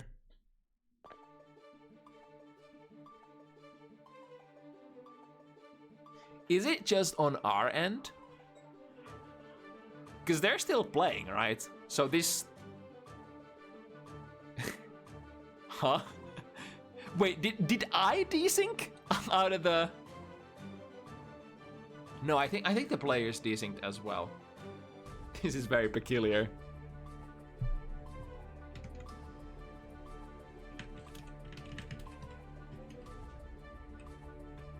Let me ask the players, was that a desync?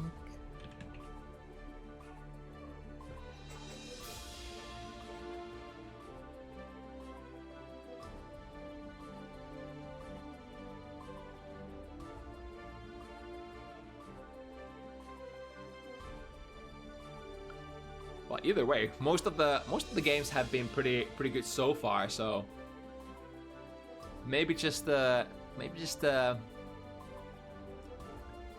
temporary hiccup, and back in we go.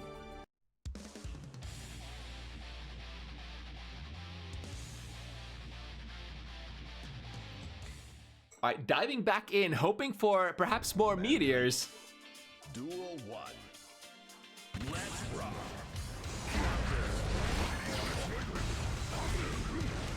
Ooh, that's a big commitment. So usually with your heat tackles, you're primarily looking to...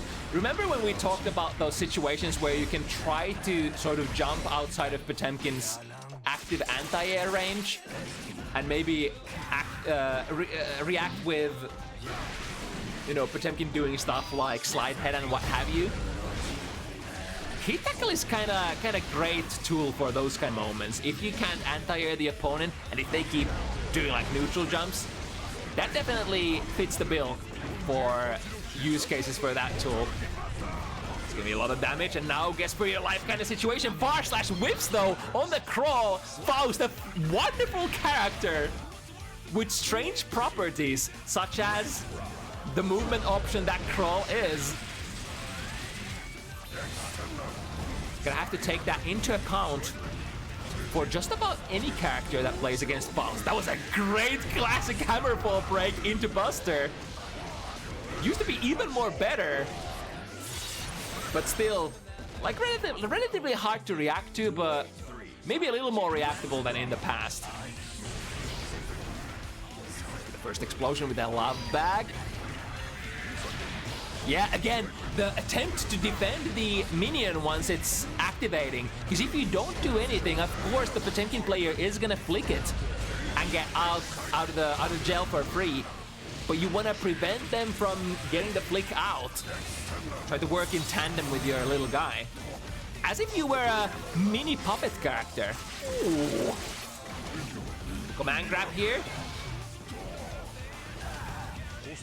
Now the dream is to light it on fire, which I think mainly happens with the jump D only. There we go! And explodes immediately. That's not gonna be a good item. That's also not a good item, unless you can pick it up yourself. Then it's a good item. Hell, that was the best item! It's just a little bit unfortunate that depending on the spacing and depending on the situation, that trumpet you throw can be very destructive to your own game plan. Because if the opponent can pick it up, it's like the biggest momentum breaker you could ever have. Nice flick again against the unblockable item. Ooh, great angle again.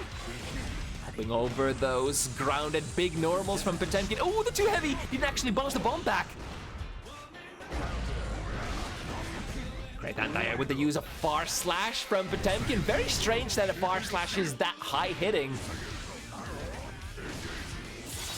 Very close to killing. What can we do here on Luke's side?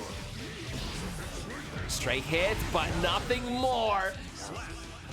And the air dash from FABZ is kinda of the slow kind, so sometimes it can be hard to get in position to, yeah, in places like this, to get into a position to actually punish a lot of those things that you could maybe with some other characters.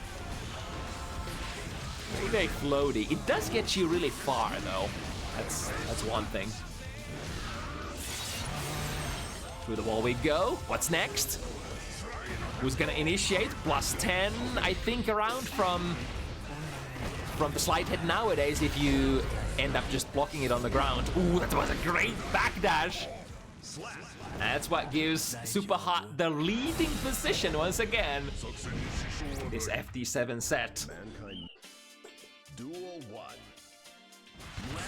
7 wins have been accumulated. There's potentially 6 more to go.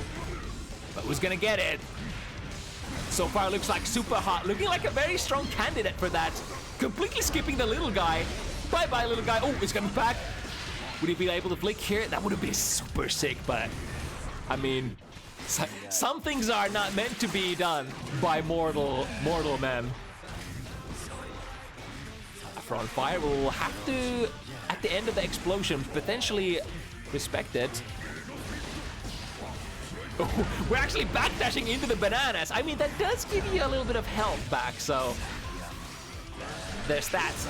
But then there's also, that was, wait, the bursts actually sent Luke towards the corner, but then Luke actually also got the back turn, so the back throw there. Great crawl once again, was able to go under the pokes of Suppa initially, but then it also requires you to have the reaction to respond to that crawl situation. It's not enough that you just crawl under. Usually you're attempting to punish then on the recovery of the move. Oh, and a big commitment. Couple more seconds and that would have been exploding. So technically, if Luke blocks the forward Mega Fist here, then that kind of forces you into a guaranteed mix-up situation because of the bomb. I mean, being able to finish that round there is big. 5k, I think a little too slow there from that distance. Back Mega Fist is plus, opposed to the forward Mega Fist variant. Nice, 5p, 5p, able to produce enough hits there. That's definitely one option. 6p, not gonna be able to do it though. Here comes Suppa with a standard 2k, 2D through the wall. And now, ooh, great shimmy there. Faking with the forward drift. And then backing up just a little bit to be able to draw out the throw. Once again, the armor from Potemkin is very, very powerful, requiring basically multiple hits if you want to beat it. Or another option is like if you're trying to beat the armor at neutral, you could also dash at Potemkin and throw it, as you see it coming out, the hammer ball.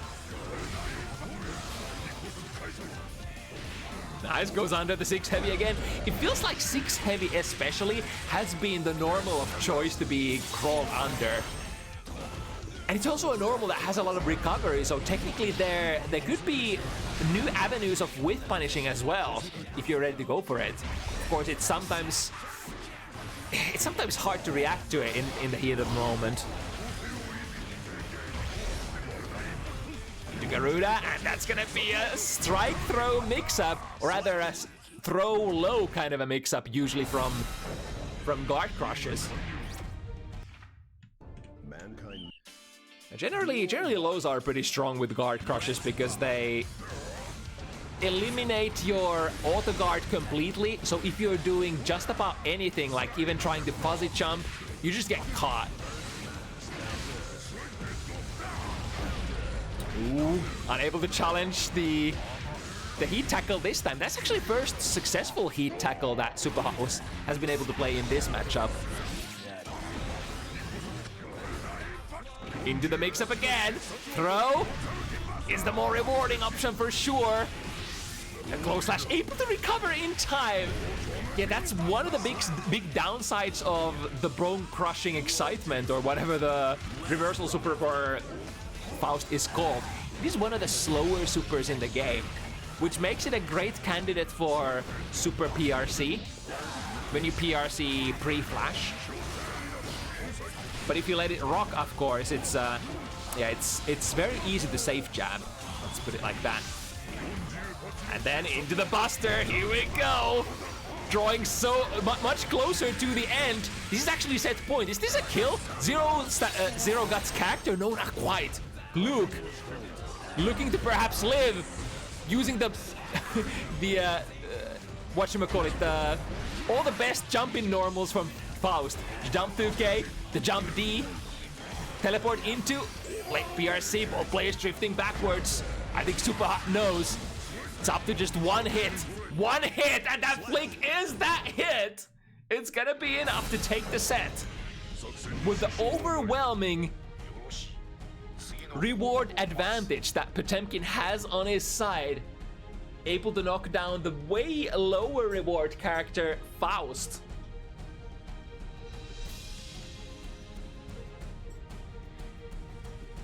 In a very exciting match between these two characters that we don't tend to see that often.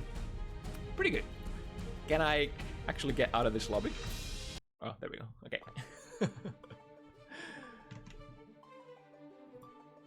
Okay, one more, and it's one more Faust.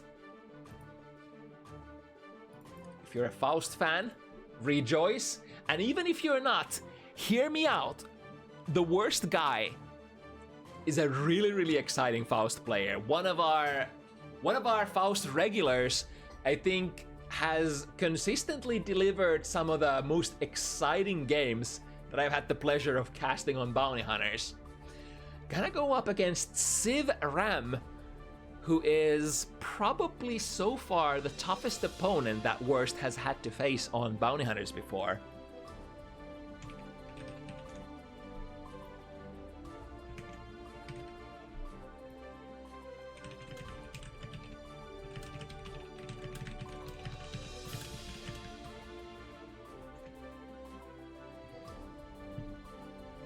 So it's once more a little bit about the reward difference, and you can guess which one is on top of that metagame. So Ram has not only really good sort of resource tools to force guesses on the opponent, force pressure on the opponent by throwing the swords, but also sort of naturally leads into decent risk build as well, as you know, a lot of those things are not necessarily something that you want to be FDing. And then she just naturally has pretty decent combo routing, especially in the corner.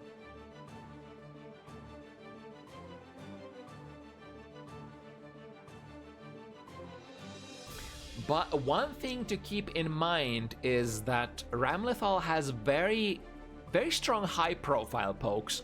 Far Slash, 5 heavy, stuff like that. And we saw a lot of those crawls already in the previous matchup. So probably reasonable to say that you're gonna have a lot of opportunities to try crawl under stuff in this matchup as Faust. To counter those, you would probably have to, you know, use a little bit more of that 2S, but 2S for Ram has very limited range. As great of a button as it is, it does lack the same reach that you could, like, you could be at a spacing where, like, your Far Slash would reach, but your 2 Slash would not.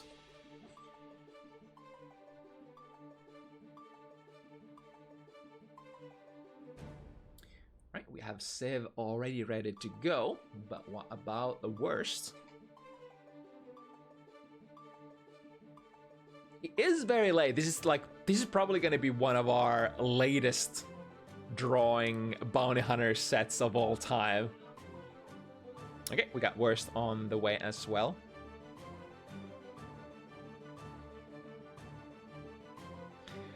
And I think it's also slightly unfortunate that there are a lot of different events going on in the background, such as like Combo Breaker. I think Combo Breaker top 8 Strive did start a couple of hours ago already. We also have the 2 BCUs event going on in the background, which is... I forgot the name. It's the Dueling Nations Cup, is that it? I think that's it. So there's a lot of Guilty Gear action going on today.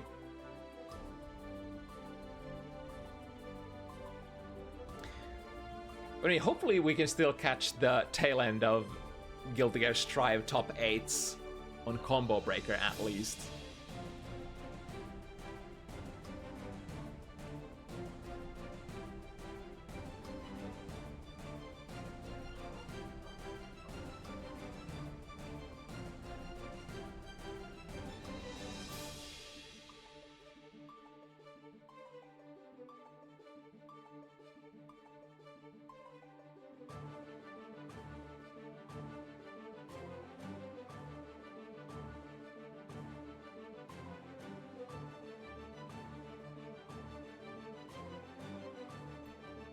Could have maybe taken this opportunity to actually refill my water. I do require nourishment to get through this last one. It's been one hell of a night, let's put it like that. Which one could have potentially expected when you put such exciting matches such as Annatonio versus Strelitzia to sort of when you move that kind of matches to the front of your event. And then you have so many matches that go down to the wire. It's yeah, it's tough.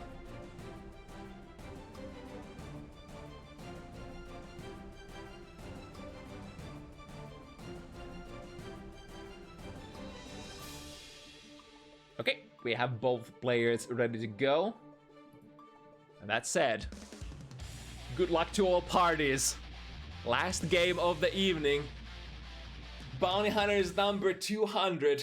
It's been a blast with these 200 casts. And we'll see if we're gonna be able to fit more in the future as well. But now this match, WorstGuy versus Civ. Let's let it rock. Civ is of course very, very strong.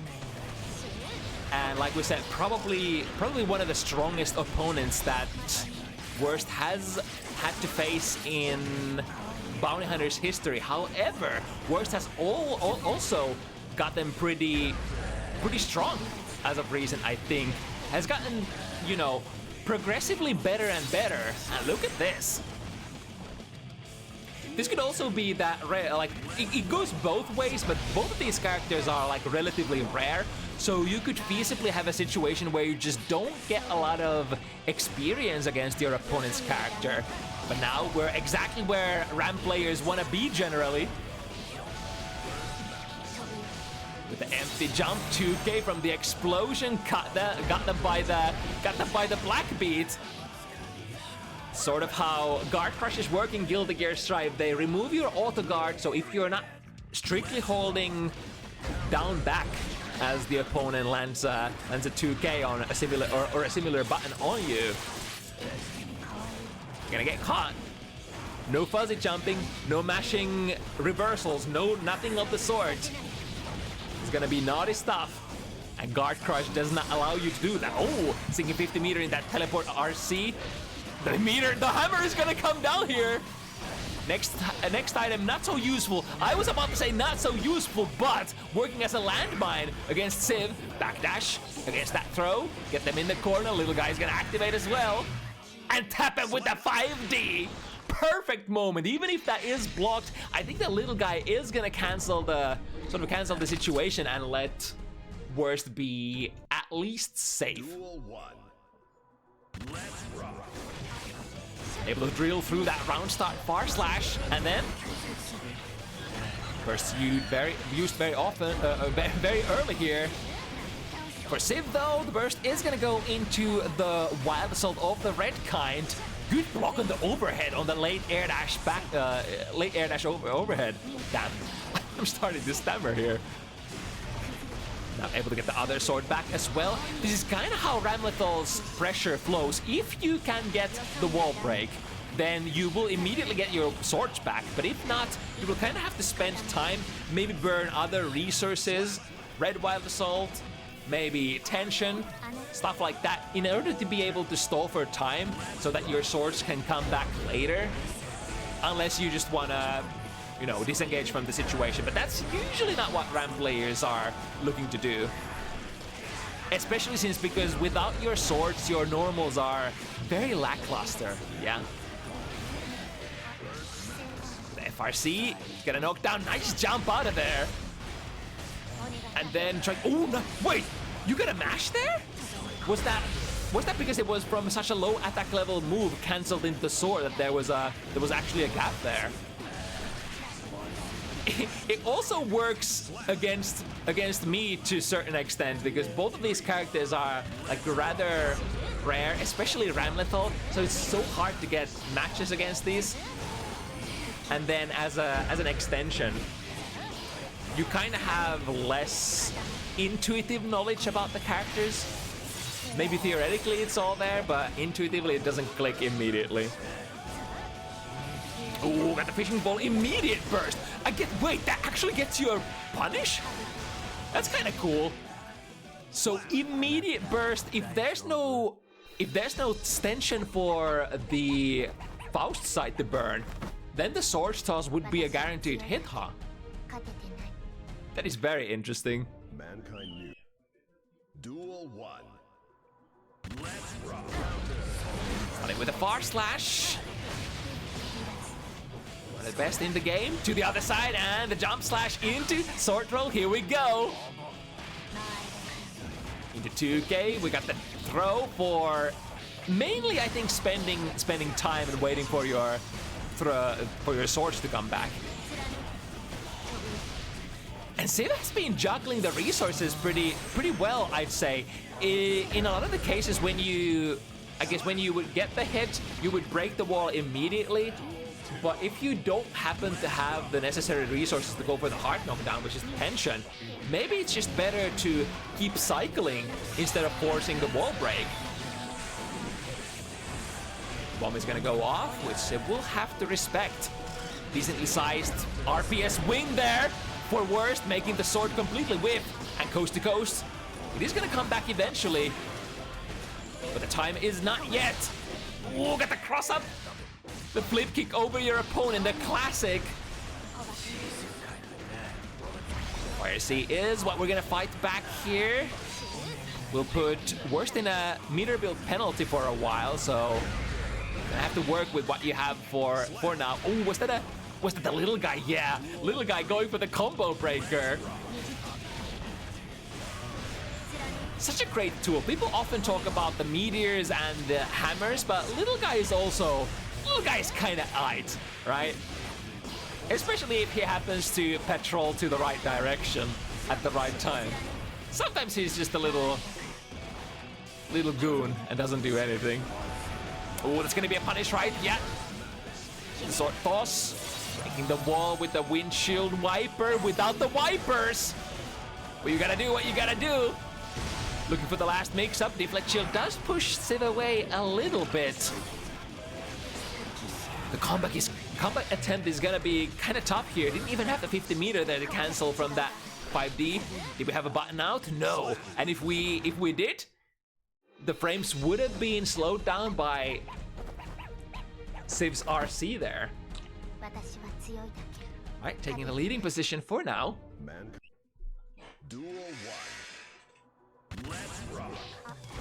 Starting with a 2P. Very strange kind of 2P Fausts is where it's kind of more resembles like an S button rather than a P button. We're gonna be really careful activating the little guy, and immediately goes for the Tick Buster. Afro is on fire. Meter for meter, however, it was not yet time for Worst to act and might as well be holding back while that is transpiring.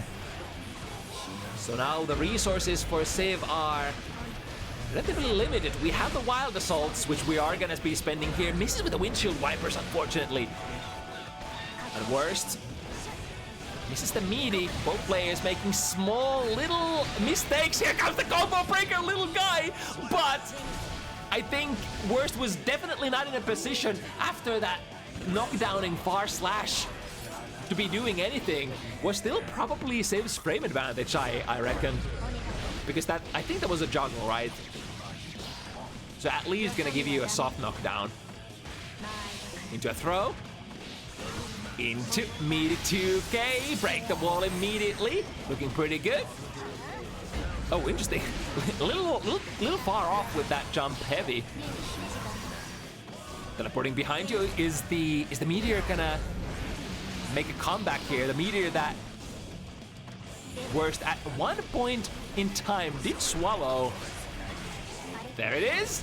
And it's gonna work as a combo fodder this time. Ooh, little early on the command grab, I reckon. Still anybody's game. But the close slash punish on the way down. YRC works out perfect. Throw both swords, try to force everything. Waiting for the burst as well. There was I think there was a lot of back and forth RPS in that last situation where Civ was like, all right, I can't go full throttle. There is gonna be a burst, so I have to end my sequence here. But Worst also knew that there was gonna be a burst bait. So would have probably had to spend that burst resource on wild assaults or something of the sort instead. Into Drekas, RC, cancel Ondo, plus frames, throw more swords, get the throw. Throw will enable the second sword to come back. However, the mix in the air, actually winning the anti-air situation, the air-to-air situation against, what's that flip kick I saw?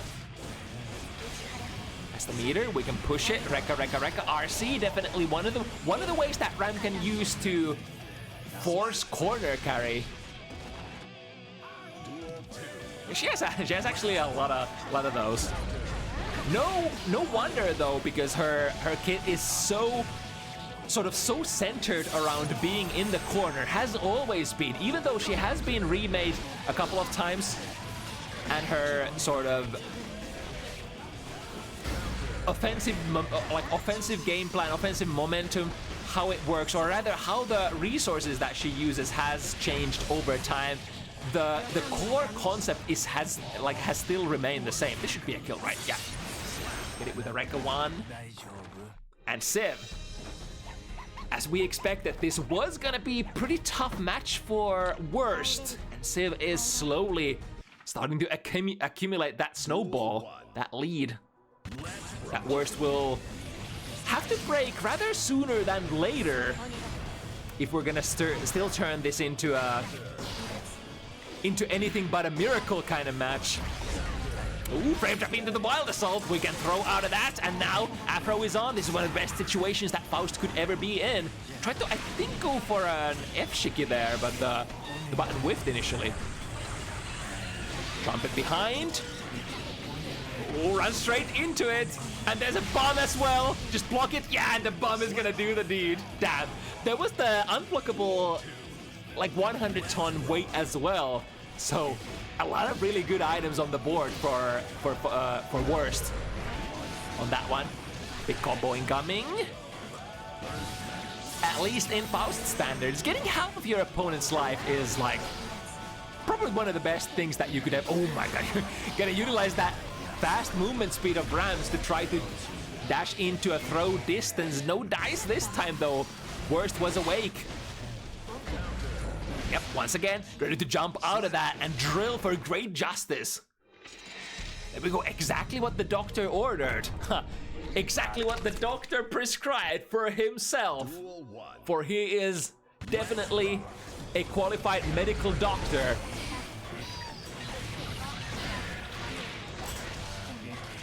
Right, sending the meteors immediately after inhaling. Contesting the trumpet as well. Whenever it registers in your head that you actually threw the trumpet, it's super important for both players to that it clicks for both players that, okay, it's a contest. It's a contest to who gets to pick that thing up first. Right, jump 2K, gets us out of there for now. That looked like an item. Oh, that was an item throw. But the item was just very passive. Got the trumpet laying somewhere in there. Probably not to be picked by either player. Goes for the overhead option with the late air dash. And another sword. Got caught in there, but that was a very, very dirty looking hit, which Civ was not able to combo out of.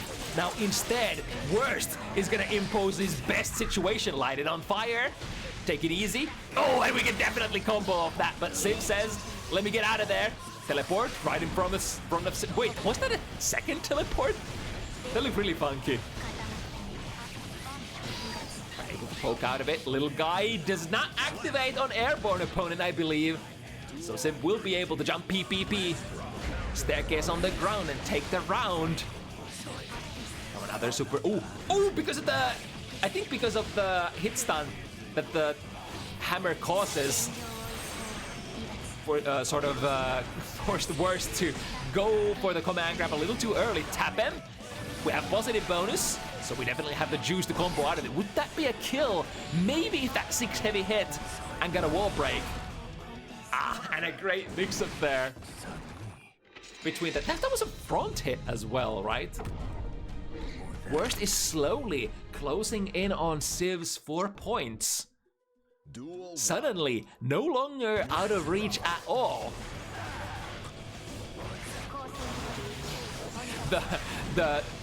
The massive, the 100-ton weight is in the stomach. Question remains to be seen if that is gonna be utilized during this set at all. Oh, immediately. I mean, technically, it is kind of like a hammer. It does not bounce as much as the hammer when it reaches the ground, but it technically still has the immediate hitbox as it comes out. So it's still, in that sort of way, a pretty decent item.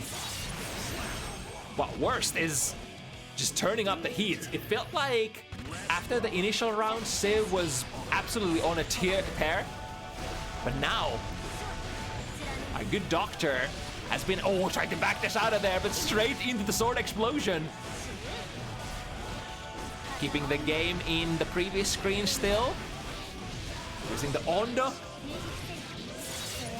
And stalling for a little bit of extra time. It's Ondo is a great filler in the corner when you're, between those throws and all of that shenanigans. To reset the pressure, if the opponent does not jump out, you're plus million. You can engage in another combo string and just buy a little more time for those swords to come back. And I mean, I think so far the Ondo has not been challenged too aggressively by the Worst. Ooh, that's a big one. Into 2K into tap 5D. There were a lot of ways to finish that round, out of which that was definitely one of those. 4-4. As we're heading into the mid-game matches, we've reached the great equilibrium.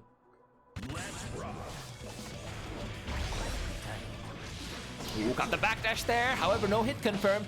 It's kind of like a universal problem to a certain extent between all the characters in Guilty Gear Strive, where if you're close slash catches somebody in the air, you usually have to modify your hit confirm a little bit compared to if you hit that button on the ground. A YRC is the tool that gets us out of the fucked up sword pressure. Light it on fire, immediate value, although was probably not expecting it to explode immediately. Mortar butter will get us out of trouble. Worst is slowly running out of life. Chip damage will become an issue here. Oh, the long back was still active. It stays active for so long. And now, again, close slash caught the backdash, or maybe the jump, one of those. And this time, Worst was able to combo into the right buttons. Checking with the 2K, maybe expecting a throw. Sword for a throw, which afterwards, Worst actually gets one of their own. Wow, they're just throwing back and forth. Are we keeping these setups tight? Civ still maybe expecting a throw, expecting a burst here.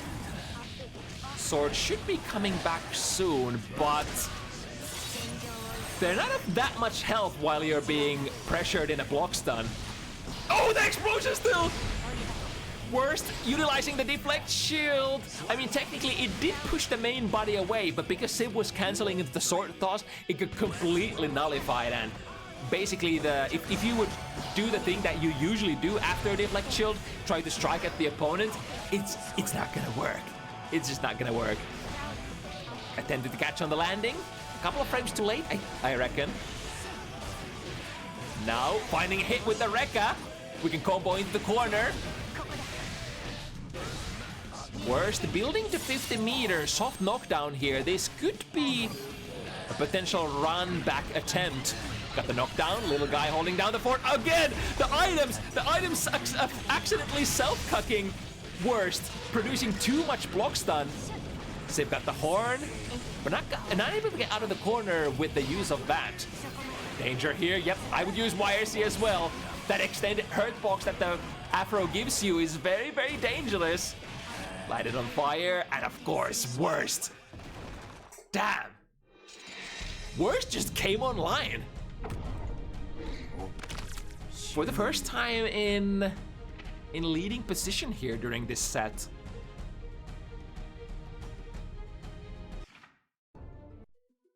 Duel 1.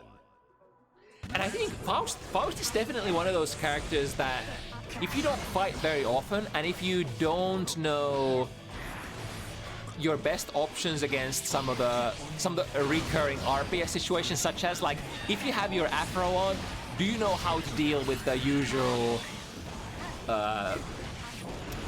Faust safe jump and its variations? Stuff like that is very important. To the other side. Oh. For whom is the bomb gonna explode to? Both players avoiding it.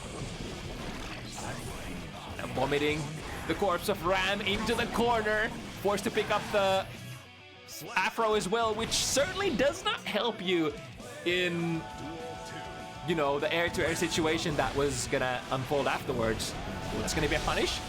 Went a little early there for the far slash. Could have probably waited a couple more frames for the close slash, but you take what you can get.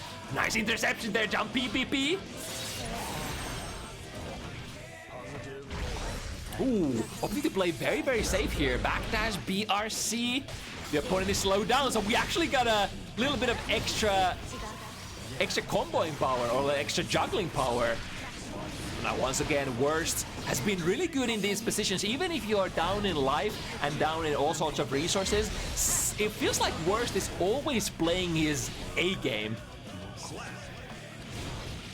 We'll have to fault this time to the overhead option in the corner. And now moving into this last round. Oh, round start sword. Even though it has been nerfed since the absurdity that it used to be at the start of, was it season 4, it is still like a decent option unless the opponent goes for something really, really fast. We got the cross up with the flip kick again. And Sim still has resources. This could be bad. 2K2D doesn't quite convert cleanly. And now from YRC with the airtight. Ooh, the combo breaking little guy. The items are definitely working out for Burst. A couple of the latest ones weren't that useful, unfortunately, which allows Sim to push it forward through the wall. Soft knockdown, drifting forward. The 2K does not reach far enough away. And now, where are we gonna go?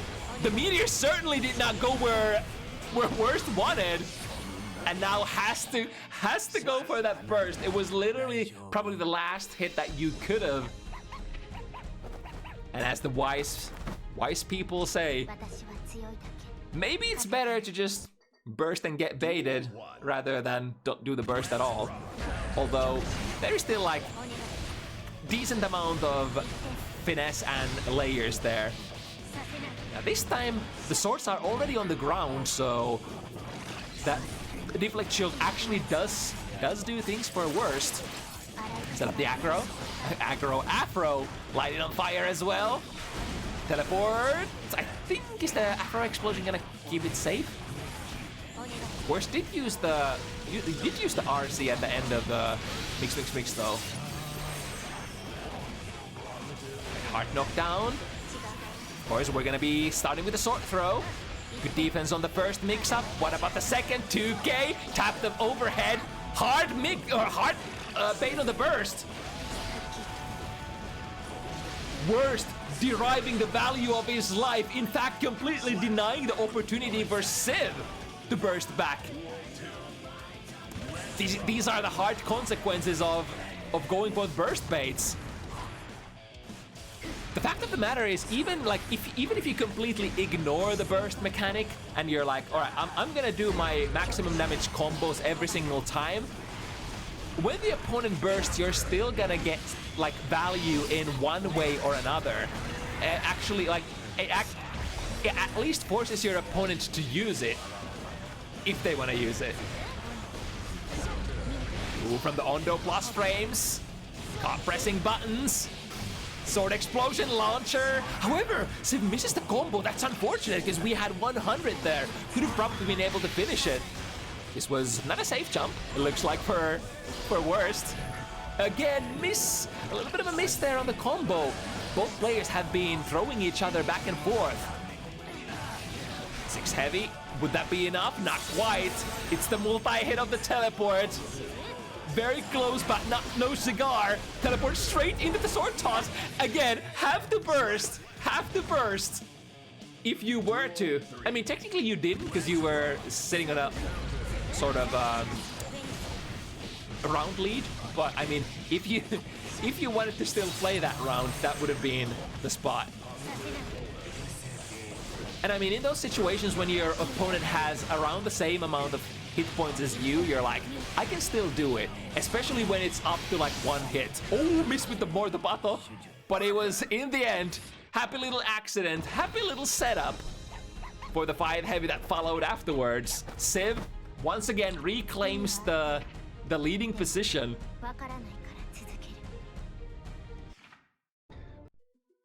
Duel 1. Drawing near to the last moments of Bounty Hunters number 200. Oh, that was a great item toss. And again, the little guy did walk over to the right though, coming back now. Civ with the double jump goes over. Has he exited this scene of crime? I think so. Little guy's gone.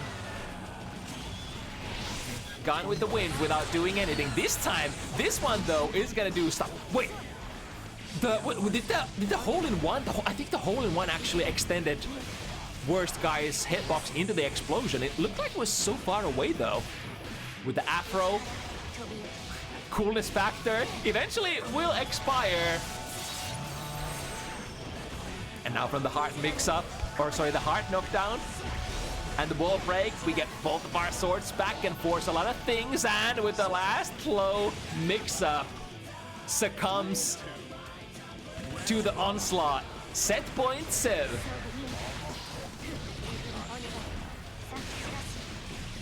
Got caught by the flip kick and then launched by the explosion of the sword. Really cool duo working in tandem. Oh, nice XP.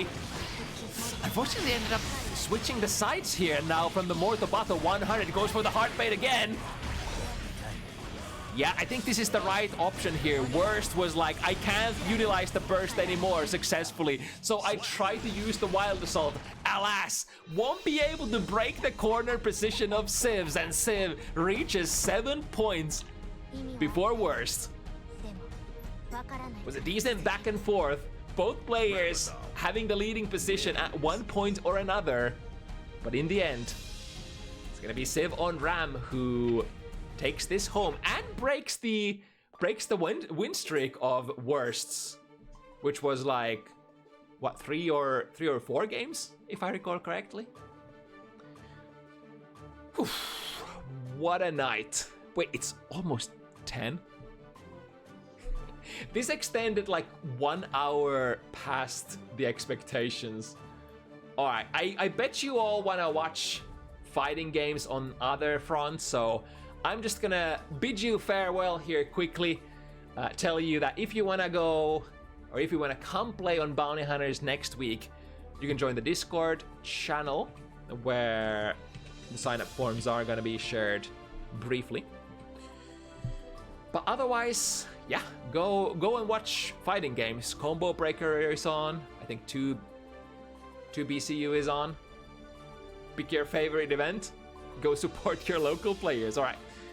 I'm done. I'll see you next week, next Sunday, 5 p.m. CEST, as per usual. Till then, stay safe, play Guilty Gear, and bye-bye.